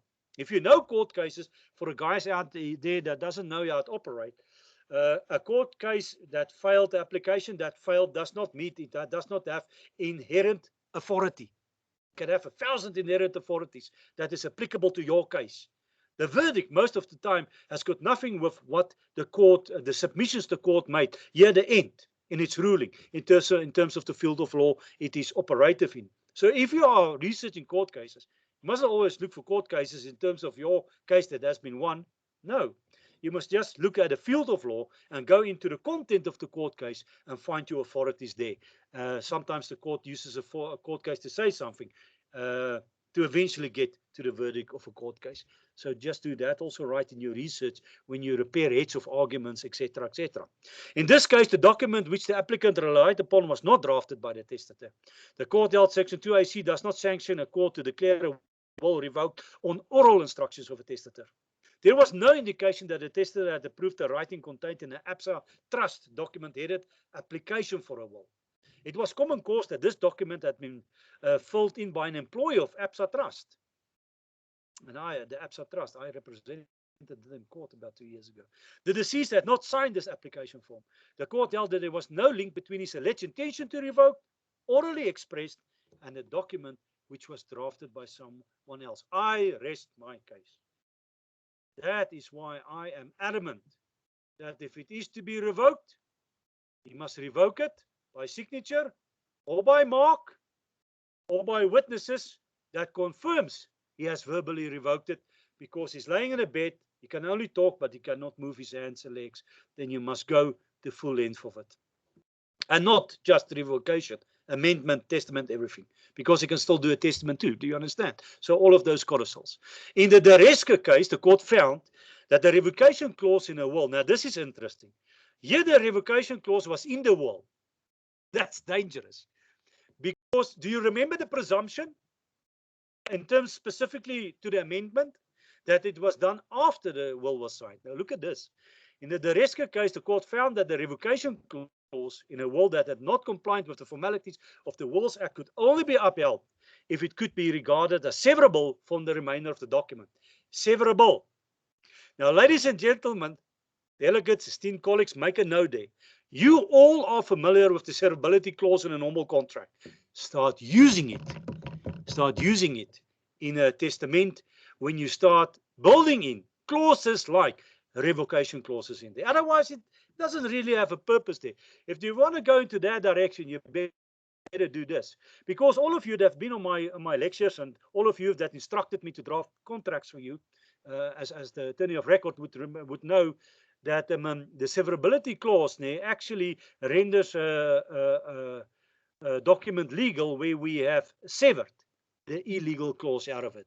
So the whole document is not illegal. So when you're going to play games like this, do it right. It was not done right here, and they made a mistake. The court found that the deceased had intended the revocation clause to be contingent on the acceptance of the document before the court as the new will. For this reason, the court found the revocation clause not severable and held that the deceased had not revoked his previous will. Oh, I know. And it's not a rookie mistake. Don't for a moment think that this was a rookie mistake. You'll make a mistake if you think that. It's not a rookie mistake. This is difficult stuff. And whoever drafted that revocation clause in there and didn't make an independent document with a date or an hour after it or 5 minutes after it even, thinks that's very relevant for me in the National Credit Act, these time periods. Because you cannot read a mortgage bond agreement in 5 minutes and sign it. I mean, it's impossible if you write the time in there. Banks must be careful of that. In any effect, that's that then, my case. Now, let's quickly go on the effect of a divorce or annulment of marriage on a will. And we're doing fine in time. We're going to get to where we need to get today. And we'll just see what questions they bring in here. They'll bring questions in here, I suppose, 19 minutes from now. On 1400 hours, they'll give me questions. I'll quickly look through it. And if I don't want to answer them straight up, I won't answer them. And then I'll bring you written answers rather, because I like to take your question and build some case authority in there. Don't you like that more? It's not this idiot saying stuff to you. You cannot believe it. Remember, I believe in independent thinkers. You're an independent thinker. Do you think this is a good guy? Do you think it's a bad guy? Do you think the drafter of this guy, which by the way was me, is a good guy? No. You're an independent thinker. One day it's going to be you doing things like this and having the confidence to put yourself out there. You must be an independent thinker in law. You must develop your own strategies. This doesn't make anybody Superman. Never in your life. All right, enough about that. Effect of divorce or annulment of a marriage on a will. So many people walk into a pitfall with this or fall into a pit with this. A change of status has no effect on the validity of a will. Now, you can understand the will is a pretty dangerous document. A will remains valid unless and until it is revoked. destroyed or specifically revoked in a valid subsequent will or by court order. A will is a powerful document. It has no sell-by date and save for 3 months indulgence. Get online that. Provided for Section 2B of the Wills Act. I've had so many questions on this. In every in-house seminar I do for deceased estates, which runs over 3 days, 4 to 5, 6 hours a day, then I get these questions. Remains the sole testimony of your intention that determines the devolution of your estate, irrespective of any change in the status or oral manifestation of your wishes. Now, we know the oral one is dangerous. A will should be reviewed regularly, and more importantly, whenever there is a change of status to one's family, marriage, birth, divorce, death, adoption, and cohabitation. But that's not all. The change of your, let me just see before I say that. Yes, I don't have it in here. You can write in there the change in your estate. Maybe you've bought a farm. Maybe your assets has increased dramatically. Then you have to revisit and see if that's going to have an impact on your will. My wills read like a book. Massive stuff. The Wills Act deems the death of a person which occurs within 3 months of his marriage being dissolved by divorce or annulment to be a temporary revocation. So for 3 months, the will is revoked under these circumstances of divorce. Of any benefit to his previous spouse in a will made before the divorce, unless it appears from the will that a testator intends to benefit his previous spouse, notwithstanding the dissolution of his marriage. And I have to admit, this I find very interesting. I'm drafting so many wills where the guys are leaving stuff to the previous spouses and the current spouses doesn't have a problem with that. I was amazed at that statistic in my chambers. Usually when people divorce and a new wife comes in, that's war. I've done many divorces when I was a young advocate, specialized in divorces. And then later on, I didn't want to do it anymore. In any event, the provision applies where a married person dies within 3 months after his marriage, is dissolved by divorce or annulment by a competent court, and that person executed the will before the date of such dissolution. And that is, ladies and gentlemen, when you look at a joint will and you look at simultaneous death, you will also see there if one of the parties survive, we will usually say there within 60 days or 15 days of not having to made a new will, then certain things will appear. So you've got 3 months. It's revoked from the date of his death for 3 months. That means his ex-wife cannot inherit. That's good English. After that, 3 months is open. If he hasn't changed that testament, and then you got a problem there. Well, I'm talking about a living one now. If you haven't changed the testament, then you have a problem there. And I've seen those problems. People being very upset, couldn't believe what was happening. The will in the above circumstances shall be implemented in the same manner as it would have been implemented if the previous spouse had died before the date of dissolution concerned, unless it appears from the will that a testator intended to benefit the previous spouse, notwithstanding the dissolution of the marriage. So there you have it. Now remember, freedom of testation. What did we say in the beginning? You can do whatever you want to do. But you've been with me now almost for 2 hours. Are you starting to see the dangers? Are you starting to see that if these people don't have professionals like us guiding them, what can happen, what can go wrong? I've seen this 3 months, a period going wrong, terribly wrong. Tears, screams, people that couldn't believe that they didn't address it correctly, and took it professional people and other people that wanted to sue attorneys for being negligent, advocates, attorneys, whoever is involved in these things. Remember, you can sue an advocate too. There's no law that says you cannot sue an advocate, especially now that you have the concept of trust-bearing advocates also coming into operation, something that I'll be addressing for the Law Society in the near future in certain panels. Points to note: if a will is prepared after the dissolution of the marriage, the exclusion will not apply. So we're always repeating ourselves, ongoing, trying to make it clearer to you. If a person dies after 3 months from the date of dissolution of the marriage and does not amend his will drawn prior to dissolution of the marriage, the exclusion will also not apply, and the ex-spouse, if named in the will, will be entitled to inherit. Just underline that, if named into the will. It's kind of important, wouldn't you say? It is advisable and highly recommended that clients review the wills regularly, especially at the commencement of a divorce proceeding or whenever there's a change of status, marriage, death, divorce, birth, cohabitation, adoption. Now, I want to say something here because I can hear some of my colleagues are screaming at me. It's not so much the ex-wife, is it? It's not so much the ex-wife. What is it? It's the minors, your children with that wife, in terms of your inheritance. No, don't get confused. I'm not talking to the rights to claim maintenance. I'm talking to inherit, apart from your claim of rights to maintenance. We'll talk about that a little bit later on or tomorrow. I don't know how far we're going to get today, except that we are on schedule. If a will is not amended, subsequent spouses and their children, oh well, there it comes, or any other child subsequently born to the deceased who are not named in existing will are disinherited. Although disinherited, a subsequent spouse will have a claim in terms of the proprietary rights of a subsequent marriage in communitative property or accrual. Check out an accrual. And the spouse and their client or any other child subsequent born to the deceased may have a claim for maintenance. But if not named in the will, they are disinherited and receive nothing from the estate. Be careful, be careful. That's got nothing to do with a minor child having a right to claim maintenance. And maybe also not a minor child only. Maybe this is a child that's in an institution for syndrome or something, and then that's the same. Maintenance claims that can come in through the same door. All right. Surviving spouse and descendants of certain persons entitled to benefit in terms of a will, section C. We're going to move a little bit on now. Now, for your convenience, we've bolded ascendants, descendants, and remote heirs. We've bolded in a specific way for you. And we'll look at that tomorrow afternoon if you're not going to page through this. So we're going to start looking now at a certain manner of inheritance under certain circumstances. I want you to take note of that, because in certain instances it's easy. But I tell you, in other instances, it becomes very complicated, because you're going to learn about full shares. You're going to learn about half shares. Now, if you ever want to register for the deceased estate course, you also go to Merlin September and Betty Libber. They're the people that runs the department there. And I don't know, somebody else will have to do that online. I'm not comfortable with this. They're teaching people online how to calculate habitatio usus, verdui commissarius, usufruct, or to do that lengthy liquidation distribution account I teach.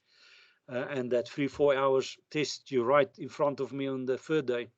It's not something I'd like to do online, but you can contact them and you can express your desire to come onto a course like that. Very complicated course where we deal with wills just for an hour or two again, and you can go there. This is then very important, because there you look at a bare dominium. We're going to talk about it now. The usufruct bare dominium at the end of the day is the owner of the object to which the usufruct has certain rights, depending whether it's a full usufruct, habitatio usus, and some of you might think I'm cursing now. So it's complicated stuff, all right? It's very complicated, and one must be cautious on what platform you roll out complicated issues. But it might be a lecturer that's comfortable with it, and that's good with it, and can actually do it. I'm sure within this institution there is somebody there. Surviving spouse and descendants of certain persons entitled to benefit in terms of a will, section C. Section 2C1, if any deceased of a descendant of a testator, excluding a minor or mentally ill descendant who does not have capacity, you can see that for yourself, who together with the surviving spouse of the testator is entitled to a benefit in terms of a will, renounces his right. Now the word renounces means he gives it up. Please get that right. We're going to talk about the renouncement ideation. People have an ideation in the testament, which is weird. Under the ideation clause, they renounce. Ideation actually means I accept. So we're going to talk about that later on tomorrow. Testator is entitled to a benefit in terms of a will, renounces his right to receive such benefit. Such benefit shall vest in the surviving spouse. Why? They are minor, they're mentally ill, they don't have capacity. Look at this. Understand it for what it is. Because if you read it too fast, you don't really understand what's going on here. The section imposes strict statutory succession to the surviving spouse, regardless of the terms of the will, providing for alternative substitution. Be mindful in drafting will, leaving the estate to the spouse and descendants as statutory succession will apply. So what are we learning here? If a descendant of a testator would be entitled to a benefit in terms of the provisions of the will, if he had been alive at the time of the death of the testator, if he had not been disqualified from inheriting, I'm going to talk to you about it tomorrow when somebody murders somebody and falsifies documents. We'll step on that today or maybe later this afternoon. I don't think so. If he had not, after the testator's death, renounced this right to receive such a benefit, then stop there. You must stop there. Do you understand? You've got to stop there. To receive such a benefit, comma, stop there. Now, on account of all the above, we read further. Then the descendants of that descendant shall, subject to the provisions of section 2C1 above, per stripes. What does per stripes means? Blood relative. Per stripes, blood relatives. Be entitled to the benefit unless the context of the will otherwise directs. Section 2C2, unlike section 2C1, permits a variation of the statutory succession by the will. So now I've got to tell you something else. Are you listening? Are you hearing what we're doing here? Except if the will otherwise directs. So it's either going to be controlled in statutory succession, or if you know how to draft a will and you deal with it. And then again, for those guys who doesn't know, per stripes is blood relatives. And we will also later on refer to words like issue, the issue, per issue. We'll look at that later on.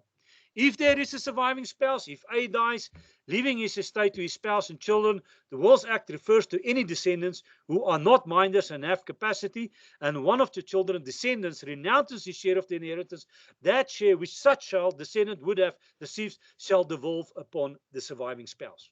I put it in bold there for you, so that you know where it's going. The Wills Act refers to the surviving spouse and not to the mother, father of the child. So that's important to note.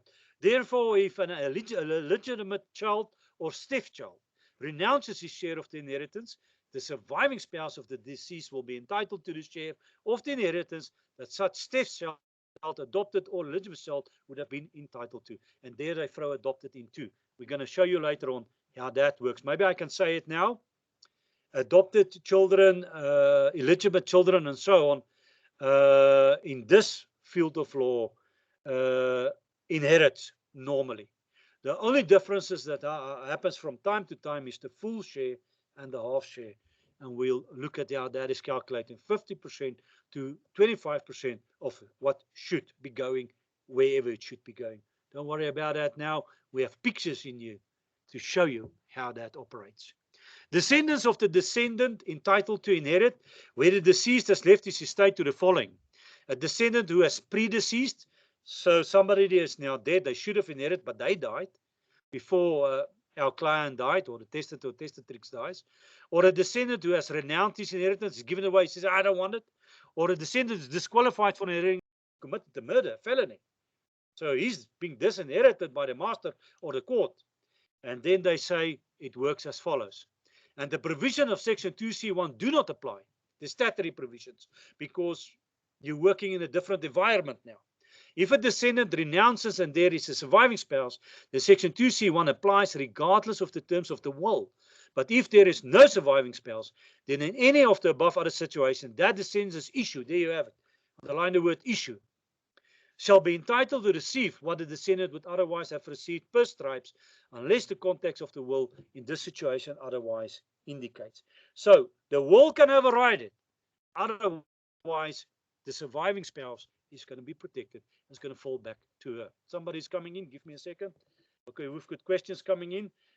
I will stop at in 4 minutes, and I'll quickly go through the questions so that we can deal with that, or I'll come back to you.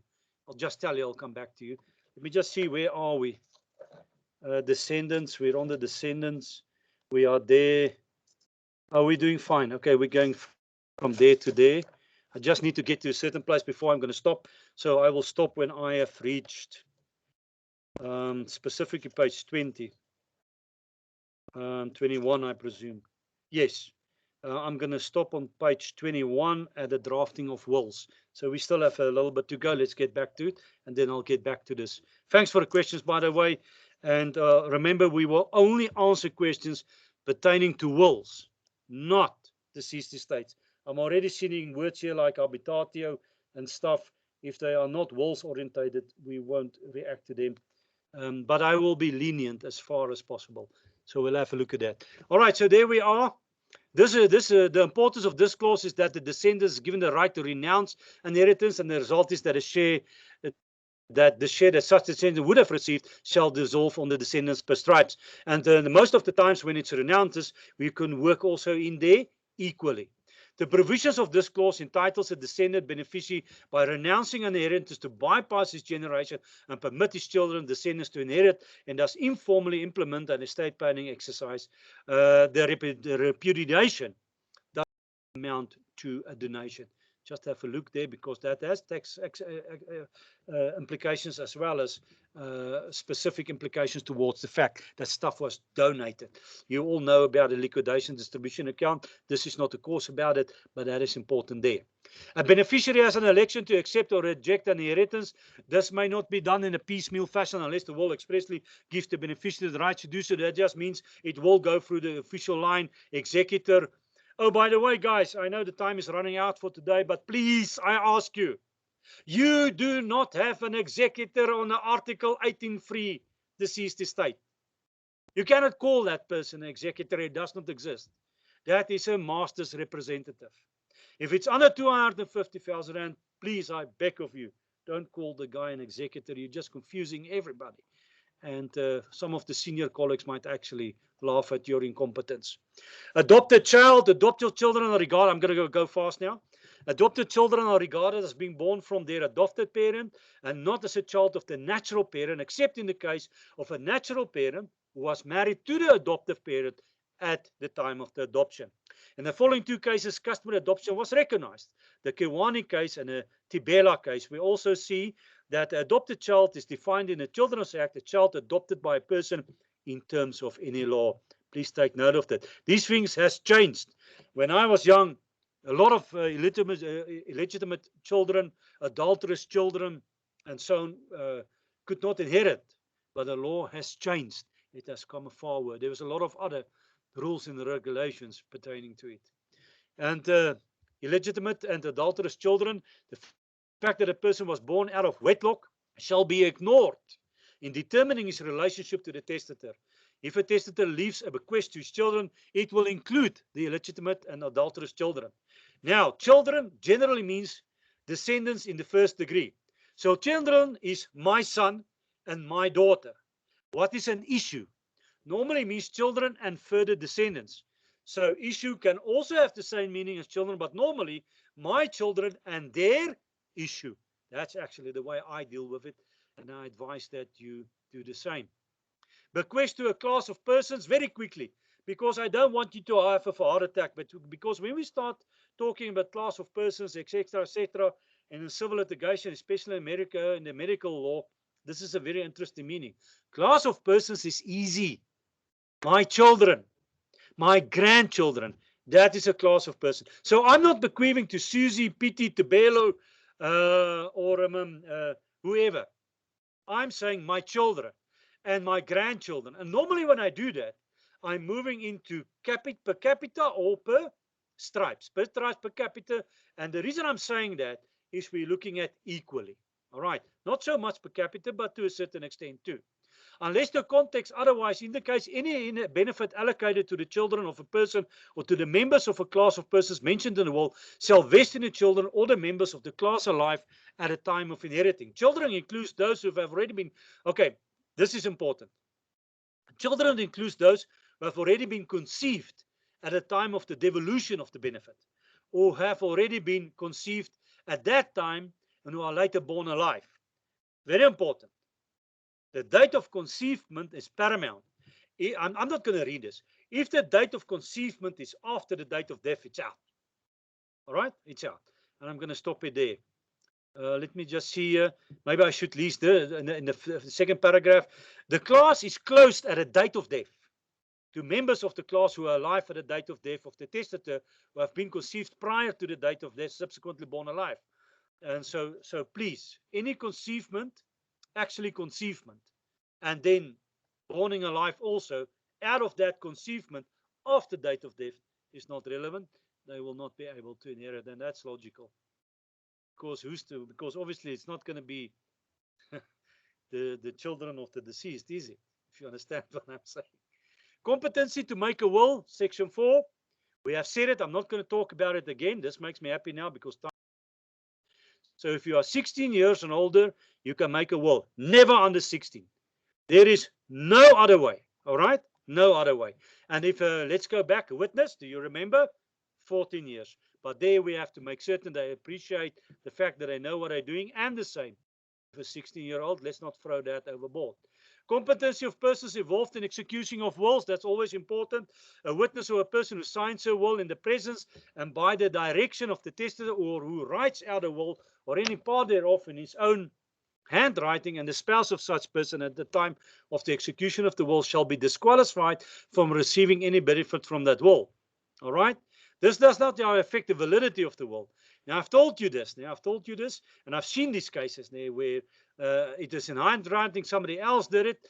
Now, we know the court has a positive approach. A person or his spouse who is precluded from inheriting in terms of above may be permitted by the court or the master to inherit in the following circumstances. Now you know the court has to give a directive to the master. No, not here. Here the court can decide if it's a massive dispute, whatever the situation is. But we see also here that a master has a discretionary authority. Let's have a quick look at it. The court may declare a person or his spouse who is precluded from receiving any benefit in terms of this section competent to receive such a benefit from a will if the court is satisfied that such a person or his spouse did not defraud or unduly influence the testator in the execution of his will. And you can look at the Blom case there. Looking at a master might allow such disacquired first or spouse to inherit where such person or spouse would have been an intestate heir up to the value. Now listen to this. This is interesting. Up to the value of the inheritance which such person would have received on intestacy. What does that mean? There's no will. It's an Interstate Succession Act is applicable. If the person precluded from inheriting would have been an intestate heir, to the extent that they would have inherited intestate, there is no reason for him to have been fraudulent because he was going to get it. And that is what that is all about. And now, let's overclock you, like we overclocked those graphic cards on the Bitcoin machines. Let's overclock your mind before we go home. A witness shall not be disqualified from receiving any benefit from a will if the will has been attested to as signed by at least two other competent witnesses who are not named in the will as beneficiaries, of course. The will is witnessed by 3 or more witnesses, so that there are at least 2 competent witnesses who have received no benefit. If that is the case, if there's 3 witnesses, then that one person that inheritance will not be disqualified. But nobody ever does 3 witnesses. I mean, I've never in my whole life done 3 witnesses. I just always tell him it cannot be done. But there you have it. And it's good. I can see that that is a good move in the right direction. Remember that. So whenever there's a situation like that and somebody wants to witness, but I also going to inherit, tell him you can do it, but we rather advise you don't do it. Always advise they don't do it. But if they're going to do it, get 2 independent witnesses that will not benefit at all. And be careful. Let me teach you something. Oh, I'm not going to teach you. There it is. Okay, then let's read it. I wanted to teach it to you out of face. Because people think, let me say it like this, people think a benefit is inheriting. That's not a benefit alone.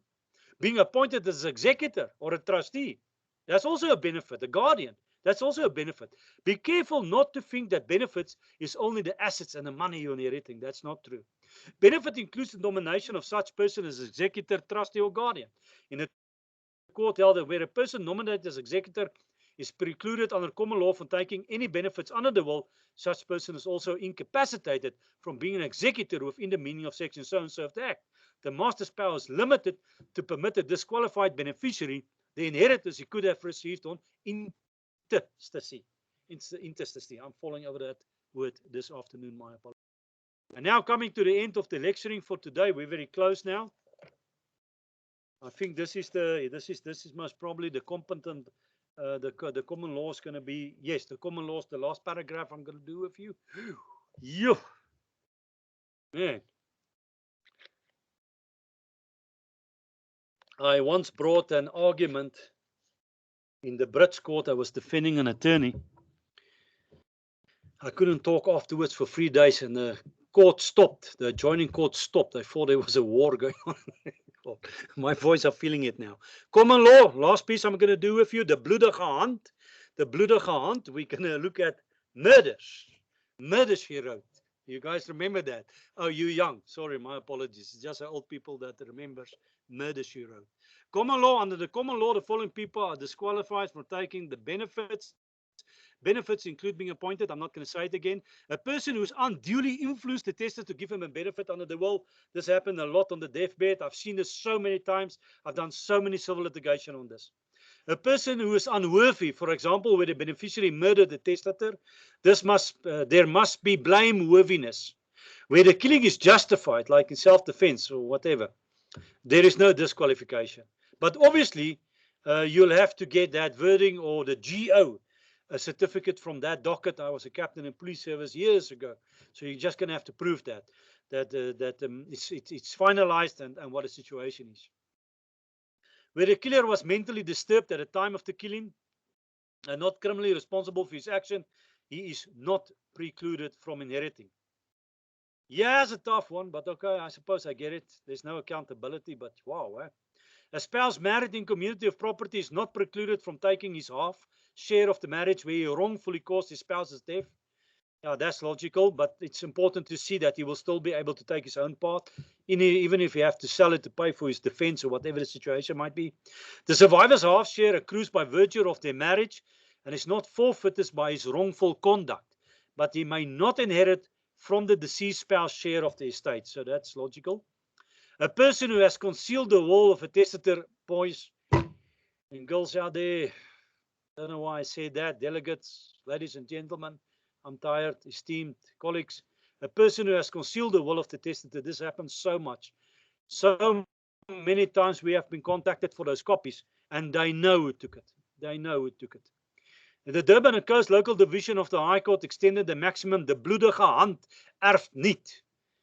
The benefits accruing also under a statutory enactment and not merely benefits accruing in terms of the will, where the court ordered pension benefits not to be paid to a person convicted of killing a husband. That was the Mak Hanya versus Minister of Finance case. And the bloedige hand erft niet in English, that is the bloody hand will not survive. It sounds like a Hollywood movie. And then lastly, in the Durban Coast Local Division, the court found that the person forging the will of a deceased, I had that multiple times, thereby defrauding the rightful heirs of their inheritance, was precluded from inheriting testate or intestate from that person. All right. But, of course, we've seen above that he will still be entitled to his share. And then tomorrow we'll get to the exciting stuff where we draft. Now, let me quickly look at these questions. We still have 20 minutes. Let me just see. Is there a rule stating that a relative or executor might not sign as a witness? I have addressed it in the guide. Yes, we went through it. So this question, I suppose. Oh, this question came in at 12:42. That's why. So we dealt with that. Let me just have a pen here. Thank you, Sean, for that question. So that's there. Sandisa Mtwalane. Sean, I just want to say something. We just must make certain, so I'm answering that question, that there's a lot of leniency, authorities from the court, authorities from, but with the executor, you've got to be careful. But we dealt with it. Sandisa asked, what is your take, Professor? Thank you very much for that, Sandisa. Regarding dating, inserting a date on a drafted will, I understand that the formalities that don't speak to this. I feel like our law has a, yes, you will, Sandisa, brilliant question. I think we're talking about it tomorrow. Sandisa, can you stand over? We're talking about this tomorrow, and I'll tell you then what I think. This is such nonsense, eh? This is such nonsense. I mean, you can think for yourself that if a codicil replaces a previous will, how do we know that previous will is not after the codicil if it's not dated? Good question there. Good question there. Sandisa again asked, what do you think can happen in a situation where the testator made two wills? Both wills are undated. In one will, he disinherits his son. Disinherits here means he does not make a bequest to his son. In the other will, he makes a bequest to his son, here without stating that the son previously not left a bequest is now given a bequest. Note, both wills are not signed. It's very easy. It's very easy. A case like this will go to court and the court will have to make a determination on this. There's many ways we can do it, and I don't want to go into this except telling you that at the end of the day, not even the master will be able to make a recommendation on this.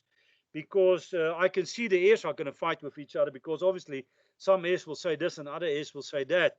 But testimony and evidence will be submitted, and maybe they all made peace with each other, and then the court will give a directive to the master. There's other things I can say to you that I don't want to say.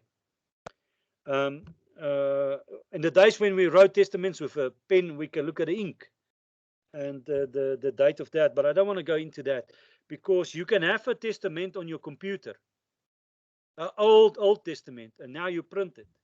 So I don't want to go there. But when we used to draft with ink pens, we must look at those crime. I was a captain police service years ago. I'm very interested in forensics. There's stuff you could have done there, but it will go to court and evidence will determine what happens there. And there is a court case I'm talking to you about tomorrow that has something of this kind in it. Let's see if we can pick something up there. Right, it's 14:13. We still have 17 minutes. Andre Marais. Andre, if a father, before he has a will, makes a promise to one of his children in the presence of his other children, in which he intends to leave his house to this child, but just before his death, one of the other children has the father draw up a will in which the house is not given to this other child. Is there a way the first child can fight the validity of the will? I have just dealt with it. I've just dealt with it. Undue influence. That is going to be the one you have to use. Let's go up there, Andre. Are you with me, Andre? Let's just go up there, Andre. I'm sure I can't see it now. Where did we deal with it? In any event, we dealt with it. Yes, Andre, if it was due to undue influence, of course, there will be an investigation. It will be evidence in court. But yes, Andre, you can bring an application. It already sounds suspicious. So I suppose you've got a case like this. I suppose people are telling you that is undue influence, and they have to make statements, and it goes to court. So yes, absolutely, you can find it. But if everybody is telling you it's fine, you got to back off. You cannot waste money. You mustn't do that. But yes, Andre, that happens a lot. Happens a lot. And maybe he was convinced and he signed while he was delirious. Absolutely, Andre, you've got something going there for you. Pranav Hira, when is the opportune time to inform the bank and close the bank? No, that's deceased estate question. Sorry, Pranav Hira, I'd like to see you on the deceased course. Contact Mill in September or Betty Libber immediately, and I will teach you all of those things. Tabelo, where a client executes a valid will and scans the signed version in order to store it on the cloud, will the digital version be allowed in the event that a physical copy? We dealt with that. It's the same as a photocopy. Because in the digital cloud, you're going to have to download it, print it. Yeah, it's no problem.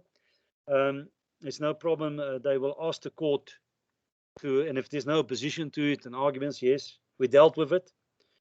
It's the same as a photocopy. Go look at a photocopy and apply that there. Celeste Diedrichs, why does that sound so familiar? Celeste, do I know you? Good day. I would like to confirm how to phrase a clause where the testator and testatrix is married in community of property, but their wish is that if they die, their house, main property that they own, cannot be sold, but needs to be available for any descendants to live in. Children, grandchildren. What is the best way to give effect to this wish? Yes, Celeste, that is a usufruct most of the time. A usufruct, a subdivisions habitatio and usus. And I will answer this question for you in writing. I will give you some examples there, which means it will go, the answer will go to everybody. Absolutely. Mari Smith, good day. Good day, Mari. Can habitato be enforced if it's not registered in the deeds office? The testator mentioned that same does not have to be registered, but that the rights falls on the heirs personally. Yes, it can be registered later on, except if it's opposed and there comes arguments, but it can be registered later on. The thing is that it must be registered beforehand. But most of these things nowadays can be registered later on. But I will go and look at it for you, and I'll put a question mark here. But according to me, there's no problem with that. Remember, Mari, we must understand what an executor is. An executor walks into the shoes of the dead person. There's a lot of things he can do. A lot of things he can do. Is there another term for lawful issue? Children. Yes, children.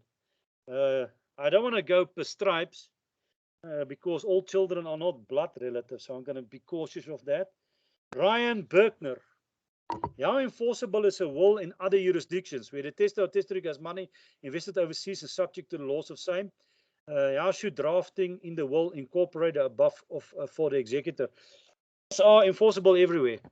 The problem is legislations differ. But I think, in my personal opinion, I'll put a question mark here, Ryan. I will go and look at it. But I worked with one. The guy's a Canadian citizen, and I worked with him. Maybe he's online. I actually spoke earlier about him, and I did one there, and that will be enforceable. As a matter of fact, Ryan, we have drafted his trustees and executor. One is in Switzerland, there and there, and we'll see what they do with their lives in the future. But I have a question mark there. See if I can get you some case precedent on that, so that that makes more sense to you. Leander Kok, regarding conception. What if there are fertilized embryos of the deceased that are only used after death? Well, the first thing I'll say to that is that I'm going to have to look at this. Although I recall something, I dealt with something like this years ago. And this is something that should be dealt with in a will. Remember the freedom of testation. So please, if something like this is relevant, deal with it in a will. But remember what I have said. They are talking about conception. That's what the law says. The law says conception after the date of death. Bottom line. But I know why you are asking the question, because you're going to say, but it has been proven that these fertilization or what did you call it, the fertilized embryos. I actually did this on the forensic medicines for law in my master's degree. It's a very interesting subject to do. So I'll go and look at it for you. I know why you're asking this. The answer I have now is after conception, so it must be dealt with in the. And this is a very good question, Leander. You know why this is a good question? I'm going to bring you a good answer back because more and more people are doing this, and I'm saying you must deal with it in the will because they know if they've done it. I just want to go and read further up on this to see that if it's done later on, it's not been dealt with in a will, whether it's a yes or a no. So I understand why you're asking it. Celeste Diedrichs again, can an executor of a will sign as a witness? We dealt with it. You've got it in there. Maybe you just missed it. Just go back and read your guide. I already dealt with it. Andre Marais, how is unduly influence proved? Evidence, Andre. I did many of these cases. So you call people in and they testify that especially stepmothers, for some reason, out of my experience, where they've got a hold on the person, whether it's a sexual hold or a blackmailing hold. There can be so many things, Andre. But it's proved by way of evidence, and you'll go into a court. So if you want to bring this application, and I'm sure that's why you asked me another question before this now, Andre. So then we'll do it. Then there will be cross-examination, and within the discretion of the court, they will deal with that. Undue influence, you can also go and read up on it. It's undue influence and duress are the legal terminologies that runs together. The one going with physical violence, threat of physical violence or physical violence itself, and the other not. There's so many ways of undue influence. Another way of undue influence I picked up in a case I did in Nelspruit, if you want to call it undue influence, that we had to deal with this, is that she made him sign the will. She also used to give him the strong psychological pills he had to drink. And after he's drank it after a while, then he was very amicable and he would sign everything. And that's it then. I've got somebody coming in. It might be a new question.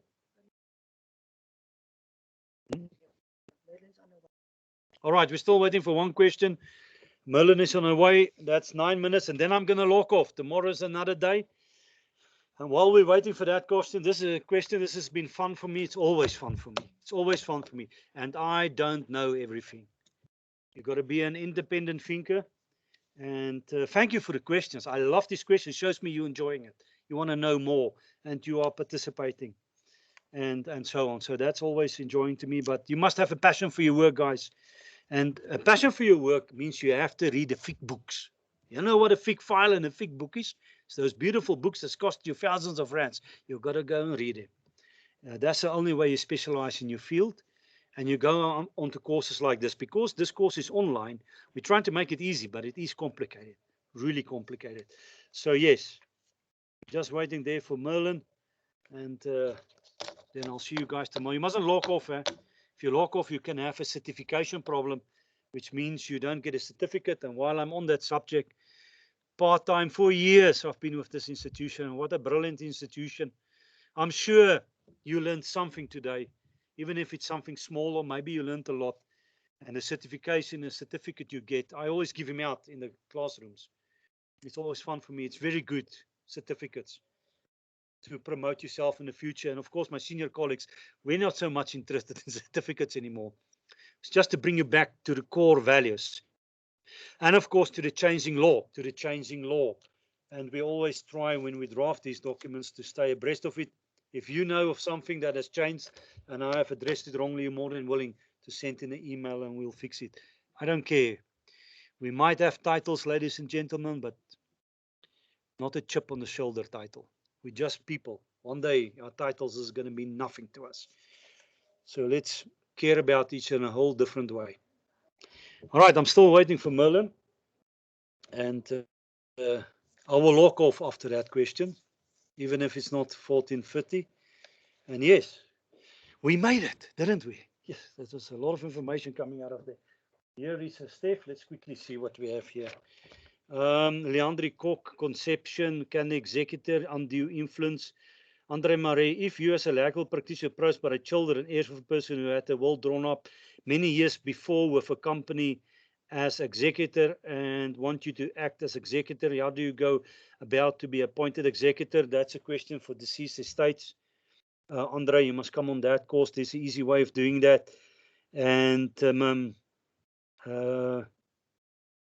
you must just be careful, because if it's like Absa Bank and those people, they might resist. But I'm not going to answer that one.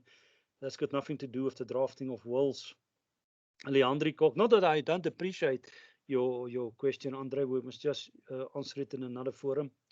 Leandri Kok, embryo question.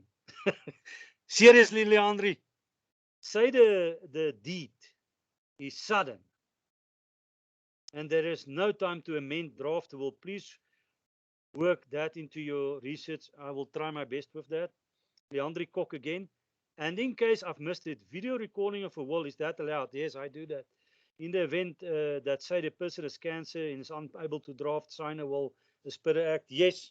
And I also bring you some more information on that. I'll put a question mark here. That one is good. All right, there's some questions that pertains to deceased estates, and that's a little bit more complicated. And that's, of course, for another day. Thank you very much. I so much appreciated spending this time with you. I'll see you guys tomorrow. And this is where I'm logging off and going home.